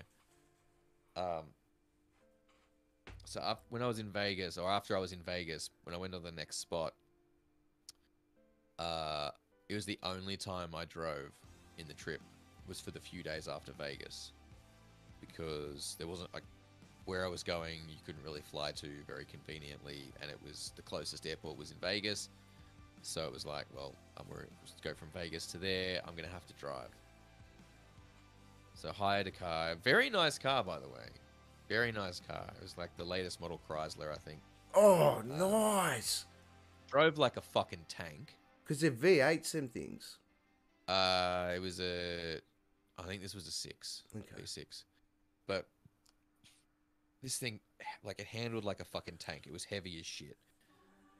But having never driven in America before, and my first driving being basically on the highway that goes past the main part of Vegas, it was quite stressful because we're so used to, like, you know, I've been driving for 20 years now. So where's my mirrors? Like, I don't have to think. You know, I'm like, I want to look in the mirror. I just look where I know the mirror is. It's a completely unconscious thing. Like, I don't. Muscle memory. It's muscle memory. It's muscle memory. There's no conscious thought. Where's your thing? Up and to the left. Up and to the left. So many parts of driving are just done on muscle memory and not conscious. And I'm not talking in terms of, like, you know, obviously you got to always monitor your surroundings, and that part you can never get lax on. But just the muscle memory of where switches are, where I have to be in the lane. Like, I'm used to my physically being in this part of the lane. So my brain is like, okay, you need to be this close to the lane line in this position. And, you know, a new vehicle I've never driven before. So trying to navigate a fucking 6-lane highway with exits and mergers and splits coming at fucking rapid pace in a vehicle I've never driven before. Ooh. And a powerful one at that. In driving with everything the opposite of what I'm used to. Having to suddenly switch on conscious thought processes about things I haven't had to consciously think about for 15 years. Once I got past that bit, the first, like, service center type truck stop type thing that I found, I had to pull in. Wow. And I was like shaking when I got out of the car, because it was like, okay, it wasn't just any one factor. It was the combination of all the factors. Oh, it's anxiety inducing. Far out. So, oh, I mean, and the big thing of the matter is the impact of what can happen if something goes wrong. So that was one of the that was an extremely unpleasant part of the trip in that way. And the other part actually was when I got pulled over by the cops. Oh God. Because I was driving. It was a fairly quiet area, so there wasn't any other traffic around when this happened. But it was a fairly quiet area I was going through, and I was trying to be aware of my surroundings, consciously trying to look everywhere I could for stuff. And I didn't see the stop sign until I was basically on it. So, blew through the stop sign. Again, there was no traffic. I knew there was no traffic there, so I was like, all right, I'm just going to have to go through and whatever. As I'm going through, I look down the cross street. It's a cop car. Oh, no. I didn't wait for him to put his lights on. The first spot after I saw that where I was able to pull over safely and where he would be able to come in behind me, I pulled over. And just waited. When he comes around the corner, as I'm sort of pulling into the spot, puts his lights on, I'm like, man, I'm already fucking pulled over. I'm like, grab all my paperwork so that I've got it to hand. Yeah, don't reach into the glove box while they're walking up to the car. Window already down when he comes up. He comes up to the thing. I'm like, before he says anything, he's like, you kind of blew through that stop sign back there. I was like, I am so fucking sorry. I'm on vacation from Australia. This is only my second day ever driving in the United States. It is quite an adjustment. Because everything is reversed, so I'm having to consciously think about a lot of stuff that normally is just muscle memory. I understand. I completely realized I went through the sign. I'm very sorry. I literally did not see it until I was right on it, because I was trying to pay attention to a whole bunch of other stuff, and I just straight up didn't see it until I was right on it. Really, really sorry. Whatever you guys, if you could, ask my ID. Yep, sure. Here's my ID. Give him my passport. Cool. Here you go. He's like, all right, wait here for me. And I'm sat there and I'm like, okay. Like, I knew I didn't have anything dodgy in the car or nothing like that. But you see stories about U.S. cops getting on a fucking power trip, and who knows, right? Thankfully, the guy was really chill about it. Comes back up to the car, hands me my ID. He's like, look, I'm going to give you a warning. You have to be more careful. Like, obviously you're on holidays. It's a new area for you. Like, cool. Just, you have to be more careful. I was like, yeah, 100% I will. Like, don't worry, I got that. So, yeah, like, he was really good. He was really, really good. I mean, he could have still given me a fucking ticket. You know what I mean? Like, he didn't have to do that. He didn't have to let me off with a warning. He absolutely could have given me a ticket. Like, 100% I did the wrong thing. The only thing is the amount of paperwork that they have to go through to give an international driver a ticket is absolutely fucking phenomenal. Is it? Yeah. I didn't realise it was. Yeah, that's why a lot of people that come over to Australia keep international licenses. So, but yeah, so yeah, like I said, thankfully he was chill enough to let me off with the warning there, but I was packing it that he was going to give me a hard time. Yeah. Because you hear all of these fucking horror stories. So. Well, and that's the thing. You never hear the good stuff, do you? Yeah. You know? Yeah. That's the unfortunate thing. All we hear over here is this copper planted drugs on this person in their car, and automatically you assume, and I'm sure a lot of Americans assume this too, that as soon as you get pulled over, you know, especially if you're like African American or something like that, and you're dealing with a white copper with a power trip. I mean, I can only imagine the anxiety. So yeah, but yeah, like literally, I mean, there was a few worrying experiences in there, but nothing that ruined the trip. Nothing that even came close to ruining the trip. It's good. Nothing that was just like, fuck this, I'm going home. Yeah, no, it was really really good, and I'll admit that I probably got lucky for being over there for so long and having so few issues. Oh, I think yeah. But then you were in good you know. spots. You were doing touristy things. You weren't exactly going to like regular spots where I guess locals would hang out all the time and stuff like that. I saw the concerts and stuff like that. Yeah, tell you what though, there's one bar in Cincinnati near Bogart's that I went to a couple of times on the days where I went to the concerts. Because I'm like, well, I want to go down there and like get some lunch and hang out, have a couple of drinks or whatever. It was a good fucking bar, man. It was a good bar. They had really good food there.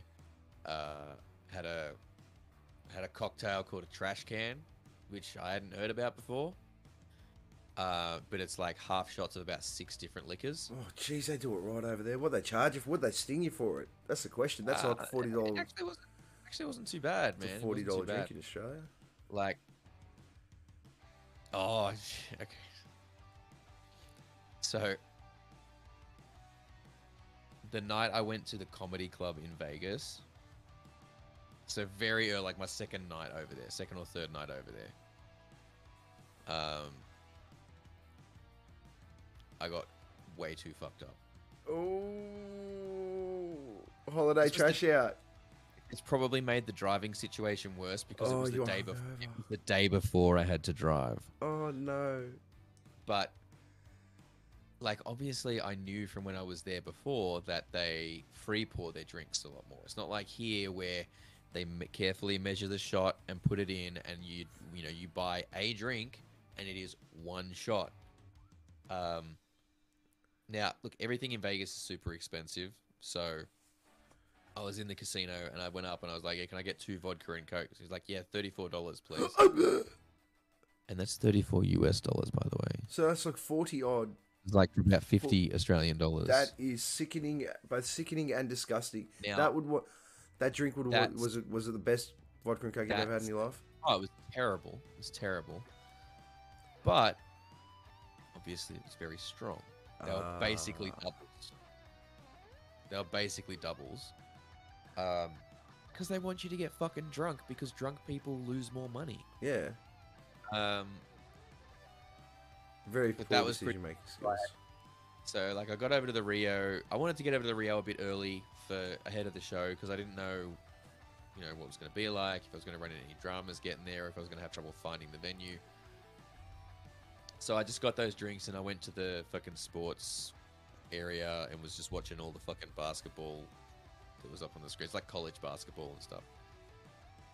Had those drinks, chilled out, went and found the venue, which was inside the casino. I thought it was just near it. No, it was inside the casino. Of course.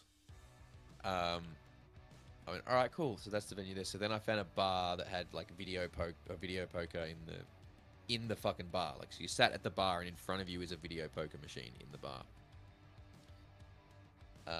And I was like, hey, can I get a Jaeger and Red Bull, please? Yeah, sure, no worries. So the strongest Jaeger Red Bull I've ever had in my life. Then when I was in watching the comedy show, I had 2 more vodka and Cokes. Now, if I'd got 4 vodka and Cokes and a Jaeger Red Bull over the space of 5 or 6 hours in Australia, I could fucking drive on that in Australia. And probably be under the limit too. Yeah. We don't condone that. Don't drink and drive. Do not drink and drive. I don't know what it was. Because it's not like I was drinking them, like knocking them back super fast. I got back to my fucking hotel. and it was like, it was almost like I somehow got hit all at once. That might explain. That might explain a bit of a so I've heard a theory that what casinos do in Las Vegas is that they pump pure oxygen into their casinos floors For what reason? to get you relaxed and chilled. I don't know. And then But it, yeah, like, because I had a bit of a buzz and everything, and I was like, and it was, by the time I got back, like, by the time I left the casino, I'm like, yeah, okay, I'm drunk, you know. But at no stage did I feel like, at no stage while I was drinking did I feel like I'm nearing my limit. It wasn't until after I, like, you know, half hour, 45 minutes after wow, that I started to feel like, okay, I'm hitting my limit right now. And so I get back, you know, to my fucking room and my hotel room, and I'm steadily feeling more and more drunk. And I ended up like fucking puking my guts up, like real bad, like couldn't sleep. Was despite having the heat on in the hotel room, was like, you know, shivering, like room spinning. How long was that in between the gummies and that drinking session? No, I didn't have that. I had no weed. I had no gummies at that point. Okay, wow, that's strange. If I'd had weed, I would absolutely have understood. Yeah. Because when that's why I don't mix them. Because if I have weed and then I drink, I can't tell where my line is, and that line gets very blurry very quickly. Which is why I don't do it, because every time I've done it, I get really bad. But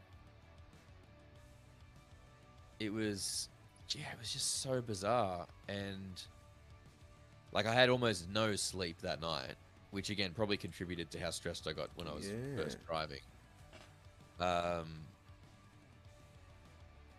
But that was also kind of unpleasant, but probably partly my fault for not remembering how strong they make the drinks. Yeah, you sip them over there, don't you? You don't really just knock them back. You don't. Yeah, you can't just knock them back because they make them very strong. Wow. Like it was at the point where by about halfway into the trip, anytime I ordered a vodka and Coke, I'd get it in a tall glass, like a big glass, and they'd be like, "So do you want a double?" I'm like, no, a single, just in a big glass, so that there's more Coke, like more mixer with it. And that made it a little easier to space it out a bit further. Space it out. You just take longer to get through, because they're so strong. They do like a fucking, you know, like a glass like this big, and they put like this much fucking vodka and this much fucking Coke in there. Yeah, splash of Coke. Give me a vodka and a splash of Coke. Like, oh, Jesus Christ. So I'm so happy you had a good time, man. And, yeah, man. You know, you only had those little hiccups at the beginning. Yeah, like a couple of little hiccups there, but you know, for the most part, it was really, really good.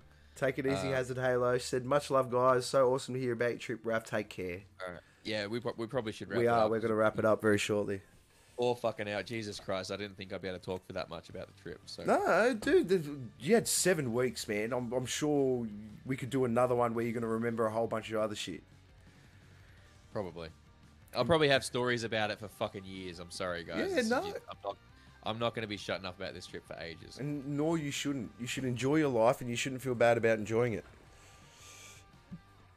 Oh, but yes, we should end because I have to work tomorrow. Ah, poor bastard. Yeah, it's nearly midnight. But yeah, we're back on the same time now. We are. We're back to normal, no daylight savings bullshit. Normal time. All right. Well, do you want to do your sign off, mate? Since you're back. Yeah. Well, yeah. So we will just, if anyone is still watching by this point, I mean, not that this is probably going to have much impact for you, but this episode is not going on the audio stream because there's a lot of visual stuff that we showed with the photos and everything. So it will be on the YouTube. But tomorrow, that'll be up on YouTube tomorrow. Yeah, tomorrow it'll go up there. But yeah, no, thank you so much for tuning in, everyone. We really, really appreciate it. We appreciate you guys. We'll be back to our regularly scheduled programming next week with Unentitled to talk all about their EP dropping and the amazing charity work that they're trying to drum up. And yeah, look, been around the world and back again just to say that shit's pretty crazy out there, as we've discussed tonight. People with road rage and all sorts of issues. But look, just be kind to one another. You know, it's the only way we're going to get through this. No one's making it out alive, so Amen, brother. look after yourself and those around you, and try not to be a cunt. No, mate. Yeah, you Peace can out, guys. drop the mic on that one.